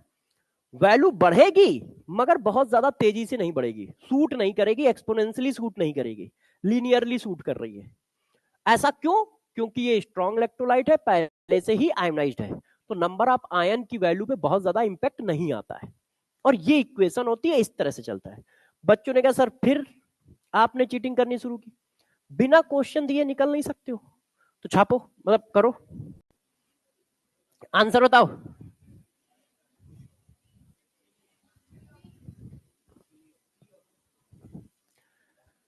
हाँ बताइए,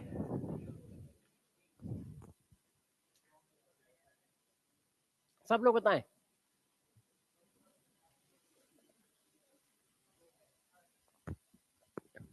देखो मैंने इक्वेशन क्या बताई है, lambda M equal to lambda infinite minus under root B, sorry minus B under root C. Lambda M क्या है, नॉन कंसंट्रेशन पे मोलर कंडक्टेंस। अच्छा, मोलर कंडक्टेंस के फॉर्म में लिखो या इक्विवेलेंट कंडक्टेंस के फॉर्म में लिखो, इक्वेशन वही है। तो नॉन कंसंट्रेशन क्या है? The equivalent conductance of NaCl at concentration C, ये नोन है। एट इनफाइनाइट डाइल्यूशन, ये इनफाइनाइट डाइल्यूशन है। तो नोन वाली ये है, इनफाइनाइट डाइल्यूशन वाली ये है। तो इसका मतलब lambda C equal to lambda infinite B under root C। ऐसी इक्वेशन देख लो कहां है। तो तुमसे डायरेक्ट इक्वेशन भी पूछी जा सकती है, ठीक है। अब ये क्वेश्चन कोई टफ कह दे तो बात अलग है, वो आया चाहे जहां हो, मगर ऐसा क्वेश्चन तुम्हारे में भी आ सकता है। इक्वेशन ही तो पूछ रहा है यार, डायरेक्ट रटी रटाई इक्वेशन पूछ रहा है। तुमने कहा सर एक क्वेश्चन देना कोई समझदारी की बात नहीं है, आप दो दो तो मैंने कर लो। अब ग्राफ पे कैसा क्वेश्चन बना सकता है वो, देखो हमसे कह रहा है which one of the following graph between molar conductivity and versus under root C is correct. देखो आपको ग्राफ किसके बीच में खींचना है? NaCl KCl, दोनों स्ट्रॉन्ग इलेक्ट्रोलाइट है, दोनों का ग्राफ स्ट्रेट लाइन होगा है। अब जरा मुझे बताओ इनमें से कंडक्टेंस किसका ज्यादा है? कल क्लास में पढ़ाया था, ध्यान है सबको? तो कंडक्टेंस किसका ज्यादा है?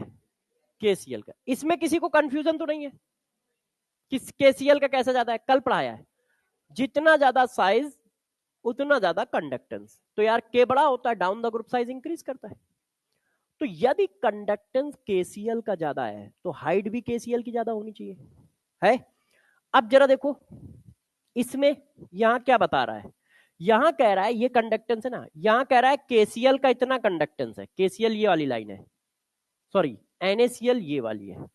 तो यहां पे ले लो, यहां पे KCl का कंडक्टेंस कम है, NaCl का ज्यादा है। NaCl इतना है, KCl इतना है। तो यार ये तो कॉन्सेप्चुअली रॉन्ग है, ग्राफ गलत बना है। हमेशा KCl ज्यादा होगा ना। इस ग्राफ में देखो यहाँ पे NaCl ज्यादा है, यहाँ पे KCl ज्यादा है, तो हमेशा NaCl ज्यादा होगा ना, सॉरी हमेशा KCl ज्यादा होगा ना, ठीक है ना।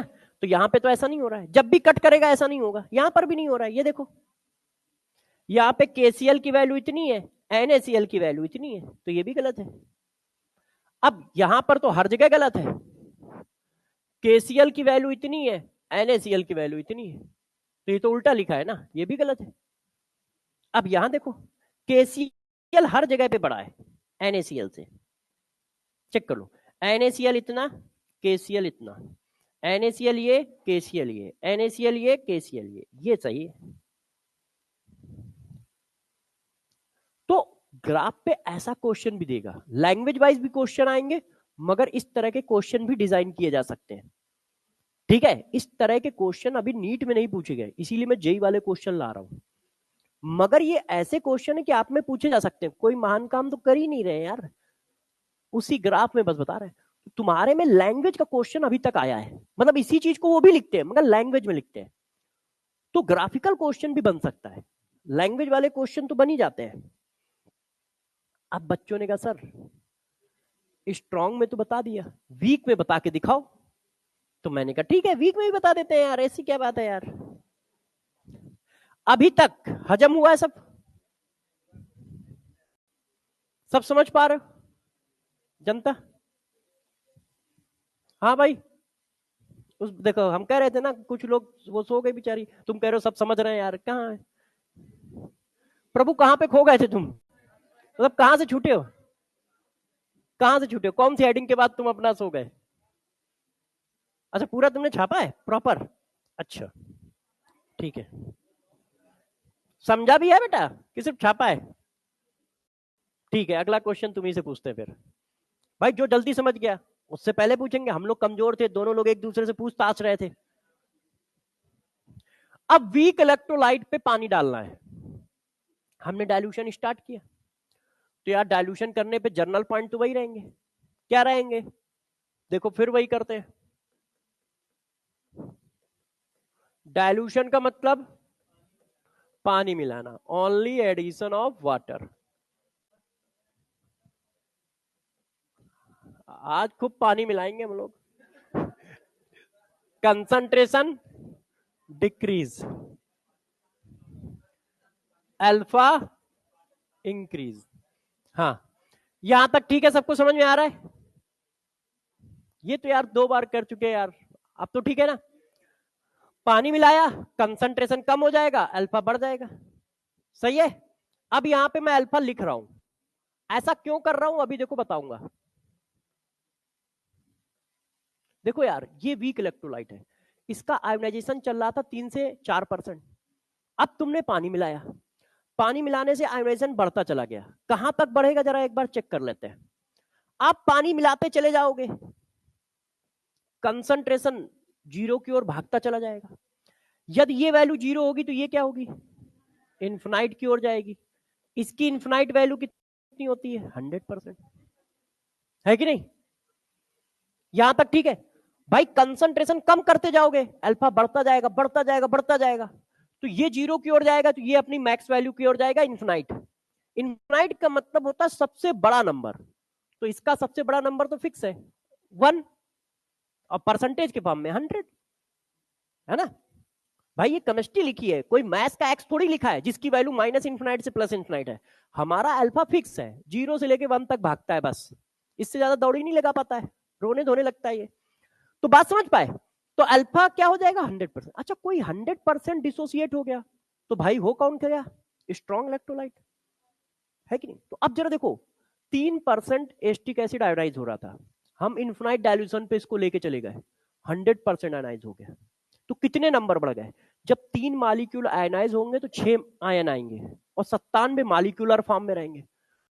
अब 97 और आयनाइज हो गए, तो 97 इंटू 2 कितना होता है, 194। मतलब 194 आयन और एक्स्ट्रा आ गए, पीछे कितने आ रहे थे, 4-6, अब 194। इसका मतलब अब आयनिक कंडक्टेंस जो होगा सूट करेगा, क्यों? नंबर ऑफ आयन जितने थे उससे 50 गुना 100 गुना बढ़ गए। वीक इलेक्ट्रोलाइट में 3, 4, 5, 10% आयनाइज हो रहा है, जैसे ही वो इन्फिनाइट डाइल्यूशन पे पहुंचेगा 100% आयनाइज हो जाएगा, तो आयोनाइजेशन 10 गुना 15 गुना बढ़ गया, तो नंबर भी 10 गुना 15 गुना बढ़ गए। यहां पे नंबर का बहुत बड़ा इंपैक्ट आ रहा है, नंबर ऑफ आयन बहुत तेजी से सूट कर रहे हैं, और नंबर ऑफ आयन बहुत तेजी से सूट करेंगे तो क्या होगा, तो कंडक्टेंस भी बहुत तेजी से सूट करेगा, है कि नहीं? कंडक्टेंस भी बहुत तेजी से सूट करेगा। इतनी बात क्लियर है? बस इतनी पढ़ानी थी, इतनी क्लियर है, बस खत्म हो गई। तो इस बात को लिख लेते हैं, इस बात को लिख ले, देखो, number of ions increases, number of ion increases on dilution, and also distance between ions, यार अब काट के ही करना पड़ेगा, and also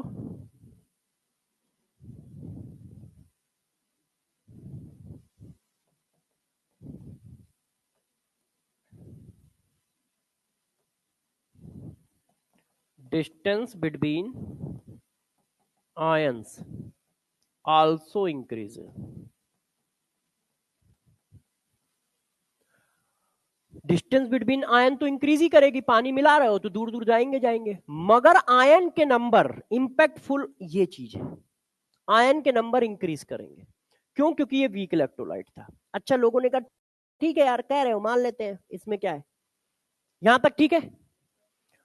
अब यार इंक्रीज करते का इन्फिनाइट डाइल्यूशन पे पहुंच गए। अब जरा समझिएगा, आप लोग बताइएगा, मैं क्वेश्चन पूछता हूं आपसे, मैंने 100 एस्टिक एसिड डाले और ये इन्फिनाइट डाइल्यूशन पे पहुंच गया, तो जब इन्फिनाइट डाइल्यूशन पे पहुंच गया तो एसीटेट आयन कितने हैं, 100, एच आयन कितने हैं, 100। अच्छा, इन्फिनाइट डाइल्यूशन पे पहुंचने पर क्या होता है, कुछ इस तरह से आ जाता है, जैसे आप क्या करो, किसी समुद्र में कोई जहाज, एक जहाज को दूसरा जहाज दिखता ही नहीं है, उसको लगता है अकेले वही है, मतलब रिलेशन नाम की चीज खत्म हो जाती है, आयनों के बीच में इतनी ज्यादा डिस्टेंस हो जाती है कि अट्रैक्शन फोर्स रह ही नहीं जाते हैं, तो वो जो आयन है अपने को इंडिपेंडेंट फ्री महसूस करता है, उसको लगता है पूरे सोल्यूशन में अकेला वो है, क्यों? क्योंकि उसके पास किसी तरह का फोर्स नहीं आ रहा है, फोर्स आने से पता चलता है ना कि यार हाँ उसको कोई अट्रैक्ट कर रहा है, कोई रोक रहा है, ऐसा कुछ नहीं है। क्यों? इनफाइनाइट डाइल्यूशन पे पहुंच गए। तो इनफाइनाइट डाइल्यूशन पे आयन के बीच में किसी भी तरह का इंटरेक्शन नहीं रहता और वो 100% डिसोसिएट भी हो चुका होता है। तो अब गौर सुनना, इनफाइनाइट डाइल्यूशन पे किसी भी आयन का कंडक्टेंस अपनी मैक्स वैल्यू को अचीव करता है और साथ में कांस्टेंट भी होता है। मतलब उससे बड़ी वैल्यू हो ही नहीं सकती है उसकी, उस पर्टिकुलर आयन की। इनफाइनाइट डाइल्यूशन पे कोई भी आयन अपनी मैक्स वैल्यू को अचीव करेगा, साथ में वो वैल्यू फिक्स्ड भी होगी और पेरेंट्स मॉलिक्यूल पे डिपेंड नहीं करेगा कि वो कहां से आया है। फॉर एग्जांपल, मैंने एसिटिक एसिड को डाला तो 100 एसिटेट आयन आए और एच आयन आए, मगर एसिटेट आयन को पता ही नहीं है कि एच आयन भी है, अपना मस्ती से घूम रहे हैं। 100% डिसोसिएट हुआ तो वो स्ट्रॉन्ग इलेक्ट्रोलाइट हो गया। अब आप 100 सोडियम एसिटेट डालो तो ये पहले से ही स्ट्रॉन्ग है, ये भी 100% डिसोसिएट हुआ और यहां पर भी 100 एसिटेट आयन है, यहां पर भी 100 एसिटेट आयन, यहां पर भी 100 एसिटेट आयन, यहां पर भी फोर्स किसी तरह का नहीं, यहां पर भी फोर्स किसी तरह का नहीं, आयन सेम, तो कंडक्टेंस की वैल्यू भी सेम होगी और कंडक्टेंस की वैल्यू भी सेम है तो पेरेंट्स मॉलिक्यूल पे डिपेंड नहीं कर रहा है। क्योंकि इनफाइनाइट डाइल्यूशन पे वीक इलेक्ट्रोलाइट नाम की चीज होती ही नहीं है। इनफाइनाइट डाइल्यूशन पे सिर्फ एक ही चीज पाई जाती है, स्ट्रॉन्ग इलेक्ट्रोलाइट, स्ट्रॉन्ग इलेक्ट्रोलाइट, बस। इनफाइनाइट डाइल्यूशन पे वीक नाम की कोई चीज होती नहीं है, सारे के सारे सोल्यूशन स्ट्रॉन्ग इलेक्ट्रोलाइट है, सभी के सभी 100% आयोनाइज है। तो ध्यान रखेंगे हम लोग इस बात को कि किसी आयन का कंडक्टेंस इनफाइनाइट डाइल्यूशन पे अपनी मैक्स वैल्यू को अचीव करेगा, वो मैक्स वैल्यू फिक्स रहेगी और साथ साथ में पेरेंट्स मॉलिक्यूल पे डिपेंड नहीं करेगी कि वो आया किससे है, वीक से आया या स्ट्रॉन्ग से आया। क्योंकि वीक और स्ट्रॉन्ग जो होते हैं नॉन कंसंट्रेशन के लिए डिफाइन है, इनफाइनाइट के लिए सब स्ट्रॉन्ग होते हैं। बात समझ रहे हो? इस बात को मैं अब लिख देता हूं, देखो, value of conductance of ion at infinite dilution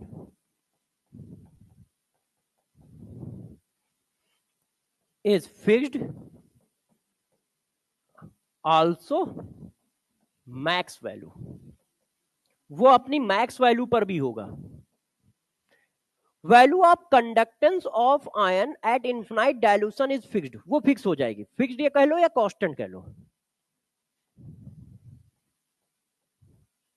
and does not depend upon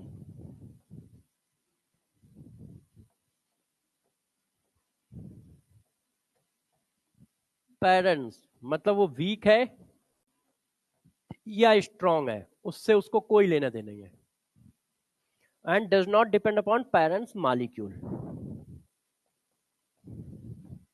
does not depend upon nature of parents molecule, कि उसका नेचर क्या है उससे उसको कोई लेना देना नहीं है, उससे उसको कोई लेना देना नहीं है। ठीक है, तो क्या बताया, इनफाइनाइट डाइल्यूशन पे किसी आयन का कंडक्टेंस कांस्टेंट होता है और अपनी मैक्स वैल्यू को अचीव करता है और उसका इस बात से कोई लेना देना नहीं है कि वो किस पेरेंट्स मॉलिक्यूल से आया है, वीक से आया है या स्ट्रॉन्ग से आया है, क्योंकि इनफाइनाइट डाइल्यूशन पे सभी स्ट्रॉन्ग होते हैं, वीक नाम की चीज पाई नहीं जाती है। ठीक है, ये बात क्लियर है, इस बात को समझ पा रहे हो? यही बात दिक्कत की है कि जैसे ही तुम समझ पाते हो फिर क्वेश्चन डिमांड करने लगते हो, बताओ आंसर दो। हाँ छापने देंगे, एक्चुअली मैं उस पॉइंट का क्वेश्चन बताता हूं कि क्वेश्चन आएगा कैसे। तो एक उस पॉइंट को पढ़ाया, एक क्वेश्चन उसी पॉइंट का करके देखो, जल्दी मिलेगा पेपर में ऐसा क्वेश्चन, नीट में लिख के दे रहा हूं, 2-3 साल में मिलेगा। अब वो साल इस साल भी हो सकता है, अगले साल भी हो सकता है, क्योंकि जब क्वेश्चन आएगा तुम भी गलत करोगे।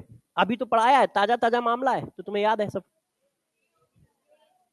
Molar conductance of acetate ion in 0.1 m acetic acid solution and 0.1 m sodium acetate solution at infinite dilution, यदि नॉन कंसंट्रेशन पे रहता तो आंसर अलग लगाते, ये आता फिर कि अलग होंगे, हमें नहीं पता कौन ज्यादा कौन कम, वैसे ये भी पता होता फिर। इसका ज्यादा होता, क्योंकि ये स्ट्रॉन्ग इलेक्ट्रोलाइट है और ये वीक है। मगर हमसे वो इन्फिनाइट डाइल्यूशन पे पूछ रहा है कंडक्टेंस। ये कंडक्टेंस इन्फिनाइट डाइल्यूशन पे दिए हैं, चेक करो। एसीटेट आयन का कंडक्टेंस इन्फिनाइट डाइल्यूशन पे दिया है। इन्फिनाइट डाइल्यूशन पे वैल्यू फिक्स है, कांस्टेंट है, और पैरेंट्स मॉलिक्यूल पे डिपेंड ही नहीं कर रही है कि तुमने एसिटिक एसिड लिया है या सोडियम एसीटेट लिया है, इससे कोई मतलब ही नहीं है। तो आंसर क्या आएगा? ए। तो जो पॉइंट मैंने अभी लिखा था उस पॉइंट पे मैंने एक न्यूमेरिकल क्वेश्चन फॉर्म करके आपसे पूछ लिया है। तो ऐसे क्वेश्चन मिलेंगे, तुमको थ्योरी याद होगी, वो पॉइंट याद होगा कि हाँ यार सर ने बहुत इसके बारे में बोला था, मगर अप्लाई करना भी सीखना होगा कि पता चला आ गया मगर हम यही नहीं समझ पा रहे हैं कि इस पॉइंट का क्वेश्चन है। ठीक है, इसलिए मैंने वो क्वेश्चन तुरंत कराया। अब कोलार्च लॉ क्या होता है? यही होता है यार, ये जो स्टेटमेंट लिखा है इसी को कहते हैं। आपने हेडिंग पढ़ी होगी, Kohlrausch law of independent migration of ion. Independent migration का मतलब यही है जो मैं अभी बता के आया हूं, क्या कि आयन का महसूस करेगा कि वो अकेले है, उसका किसी दूसरे आयन से किसी तरह का इंटरेक्शन नहीं है, इसीलिए कहा गया इंडिपेंडेंट माइग्रेशन ऑफ आयन। तो कोलार्च ने यही बात बताई है, क्या कि जब कोई वीक इलेक्ट्रोलाइट इन्फिनाइट डाइल्यूशन पे पहुंचता है तो उसका कंडक्टेंस उसकी मैक्सिमम वैल्यू को अचीव करता है और साथ में वो कांस्टेंट होता है और पेरेंट्स मॉलिक्यूल पे डिपेंड नहीं करता। एक स्टेटमेंट ये है। अब इसके आगे का स्टेटमेंट निकालोगे कैसे? कितना होगा ये भी तो बताना पड़ेगा। कांस्टेंट होता है, ठीक है, वो कांस्टेंट कितना है वैल्यू भी तो बताओगे। तो अब वैल्यू पे खेलते हैं। अगला पॉइंट कि यार वो कितना होगा, कैसे निकलेगा? तो इन्होंने निकालने का तरीका भी बताया कि इनफाइनाइट डाइल्यूशन पे हम किस तरह से निकालेंगे। गौर सुनिएगा, देखिए एक मॉलिक्यूल है AXBY। अब ये वीक हो या स्ट्रांग हो इससे कोई लेना देना नहीं है। क्यों? हम कहां जा रहे हैं? इनफाइनाइट डाइल्यूशन पे जा रहे हैं। ए कितने हैं? X। बी कितने हैं? Y। अब चार्ज लगाओ इस पर, ये इसके नीचे जो है वो इसका चार्ज, इसके नीचे जो है इसका चार्ज, ऐसे ही तो ब्रेक होगा। अब गौर सुनो, इनफिनाइट डाइल्यूशन पे मॉलिक्यूल का मोलर कंडक्टेंस कैसे लिखा जाएगा? इनफिनाइट डाइल्यूशन पे मॉलिक्यूल का इक्विवेलेंट कंडक्टेंस कैसे लिखा जाएगा? ठीक है, गौर सुनिए। जब मोलर कंडक्टेंस लिख रहे होगे तो देखो atomicity into molar conductance at infinite dilution of A ion plus atomicity into molar conductance at infinite dilution of B ion. Molar conductance में एटॉमिसिटी का मल्टीप्लाई है या नंबर ऑफ आयन का मल्टीप्लाई है, जो मैंने वो बोल दो क्या, x into molar conductance of A ion plus y into molar conductance of B ion. ये देखो मॉलिक्यूल का कंडक्टेंस और आयनों के कंडक्टेंस के बीच में रिलेशन कैसे आएगा जरा देख लो।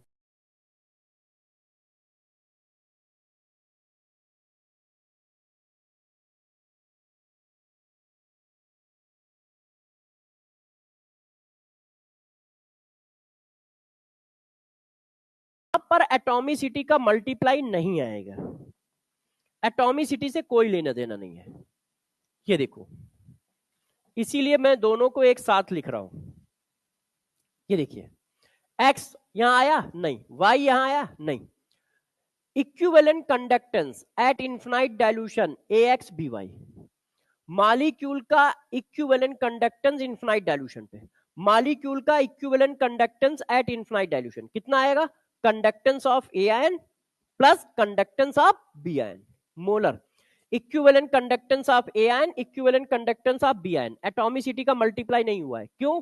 नंबर ऑफ ग्राम इक्विवेलेंट आपस में बराबर होते हैं, इसलिए दोनों को लिखने के तरीके अलग हैं, जरा ध्यान रखना, ऐसा ना हो कि झोंक में चल रहे हो।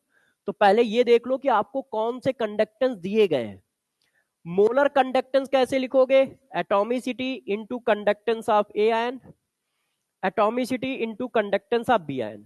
x into conductance of A ion plus y into conductance of B ion plus c into conductance of Z ion, जितना भी बड़ा मॉलिक्यूल हो, और यही उसका इक्विवेलेंट कंडक्टेंस लिखना है तो एटॉमिसिटी का मल्टीप्लाई नहीं, equivalent conductance of molecule equal to equivalent conductance of A ion plus equivalent conductance of B ion. ये देखिए, अब इन दोनों में रिलेशन, तो रिलेशन मैं पीछे ही पढ़ा चुका हूं कि मोलर कंडक्टेंस इक्वल टू होता है n factor into equivalent conductance. अब बात आई कि ये जो बात आपने बताई है ये यूज कैसे होगी, है ना। पूरे इलेक्ट्रोकेमिस्ट्री में जब चैप्टर खत्म होगा कम से कम 80 से 100 क्वेश्चन करा चुका हूं, क्योंकि आप पॉइंट आपको याद हो जाएंगे मगर क्वेश्चन करते रहोगे, तुम्हें पता होगा वो अप्लाई कैसे करना है। टफ चैप्टर है ना थर्मोडायनेमिक्स की तरह, उसमें मैंने बहुत क्वेश्चन कराए। अब इस क्वेश्चन को करो, हर एक पॉइंट पे एक क्वेश्चन, जैसे आपको ये पता चल जाए कि यार क्वेश्चन बन कैसे सकते हैं और साथ साथ में पॉइंट भी याद रहे। अब देखो दिया क्या है, molar conductance of aluminium ion and sulphate ion at infinite dilution. कौन से कंडक्टेंस दिए, मोलर। पूछ कौन सा रहा है, मोलर। मोलर कंडक्टेंस दिए, पूछ भी रहा है मोलर, है ना।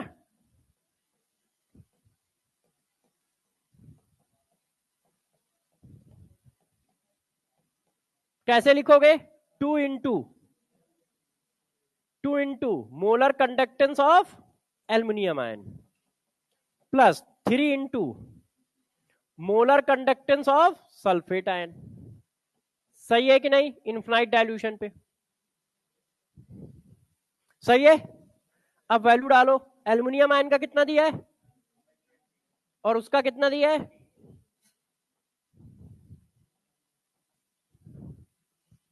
ये देखो।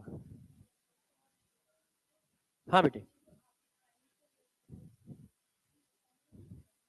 हाँ हाँ, वो वीक हो या स्ट्रांग हो आप कोई लेना देना नहीं, क्योंकि आप कहां पहुंच गए, इनफिनाइट डाइल्यूशन। इनफिनाइट डाइल्यूशन पे भेदभाव हो रहा है नहीं, तो आपको देखना ही नहीं है वीक है या स्ट्रांग है, कुछ भी है, बस इनफिनाइट डाइल्यूशन की इक्वेशन है, ये ध्यान रखना। तुम्हारा मन करेगा कि हम एक और करेंगे, करो इसका आंसर बताओ सब लोग। एक बार देख लो, इसीलिए तो मैं क्वेश्चन करा रहा हूं कि वहां पर भी यही कहोगे वही है वही है।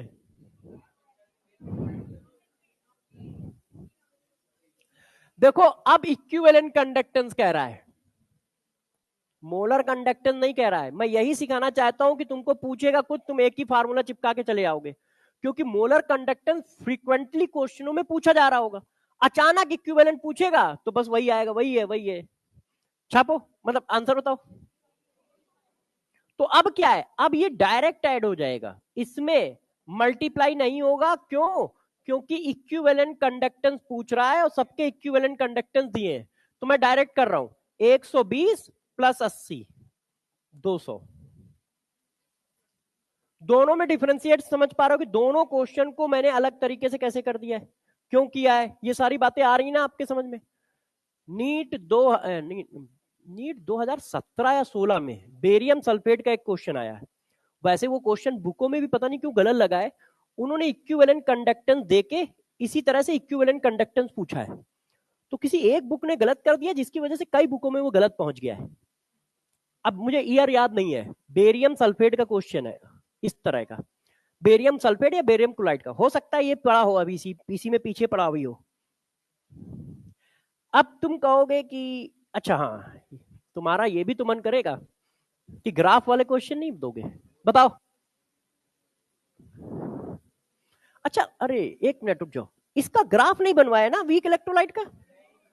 हम कह रहे थे बातें ना किया करो मेरे से, नहीं तो कुछ छोड़ दूंगा मैं,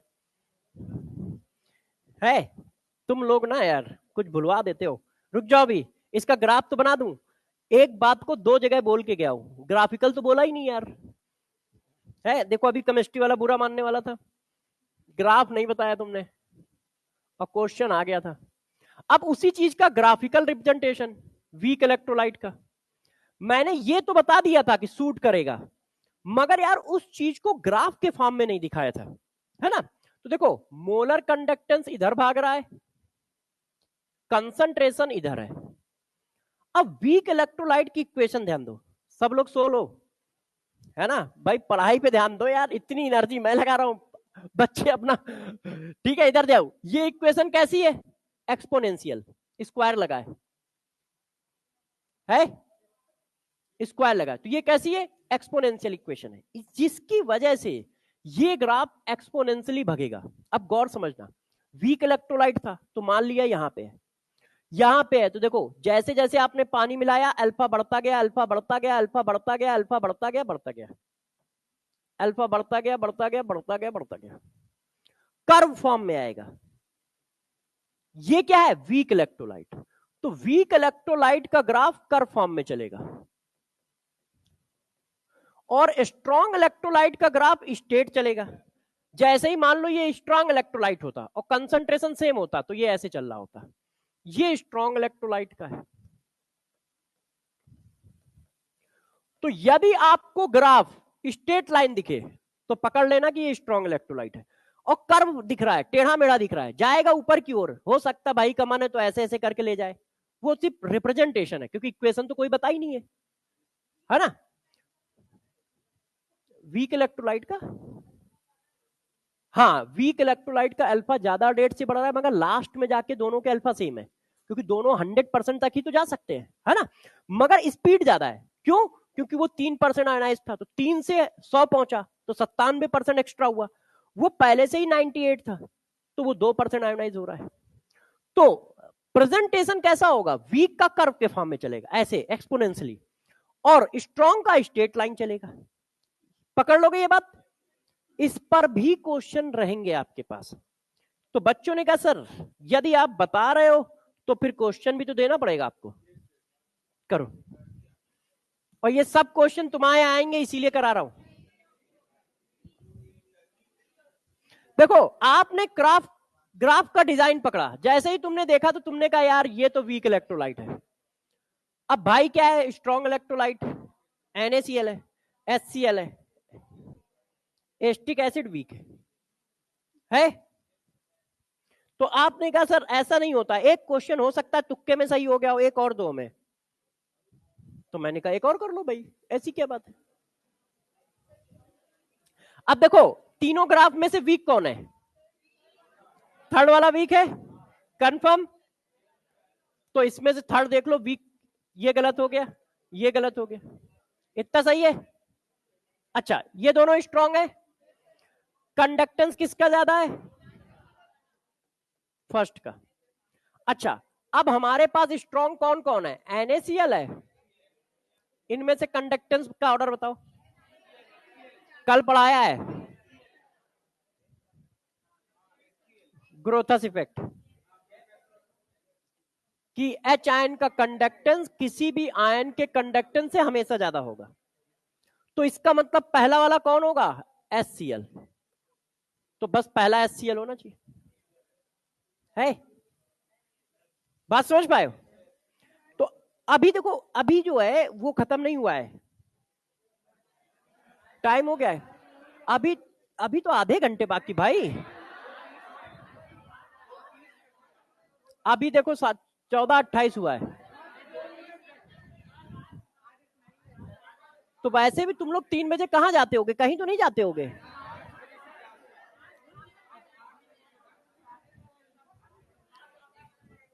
नहीं मतलब मेरा कहने का मतलब है कि आप अभी कहीं जाते हो क्या? नहीं जाते होगे, डेली 3 बजे छूटते हो। 10 मिनट का टॉपिक रह गया है, सिर्फ 10 मिनट, बताओ। मुझे भी लगी, ऐसा नहीं है, इंसान की प्रजाति में मैं भी पाया जाता हूँ, है? हाँ मैं दूंगा, मना कब है? बहुत जल्दी आपकी एजुकेशनल पार्टी होने वाली है, 7-8 बजे बुलाऊंगा, रात के मतलब शाम के 6 बजे तक चलेगी, टेंशन ना लो। ऑफलाइन ऑनलाइन किसी फॉर्म में तो एजुकेशनल पार्टी देनी पड़ेगी ना, बच्चे डिमांड कर रहे हैं तो। नहीं करोगे अब तो मत करो।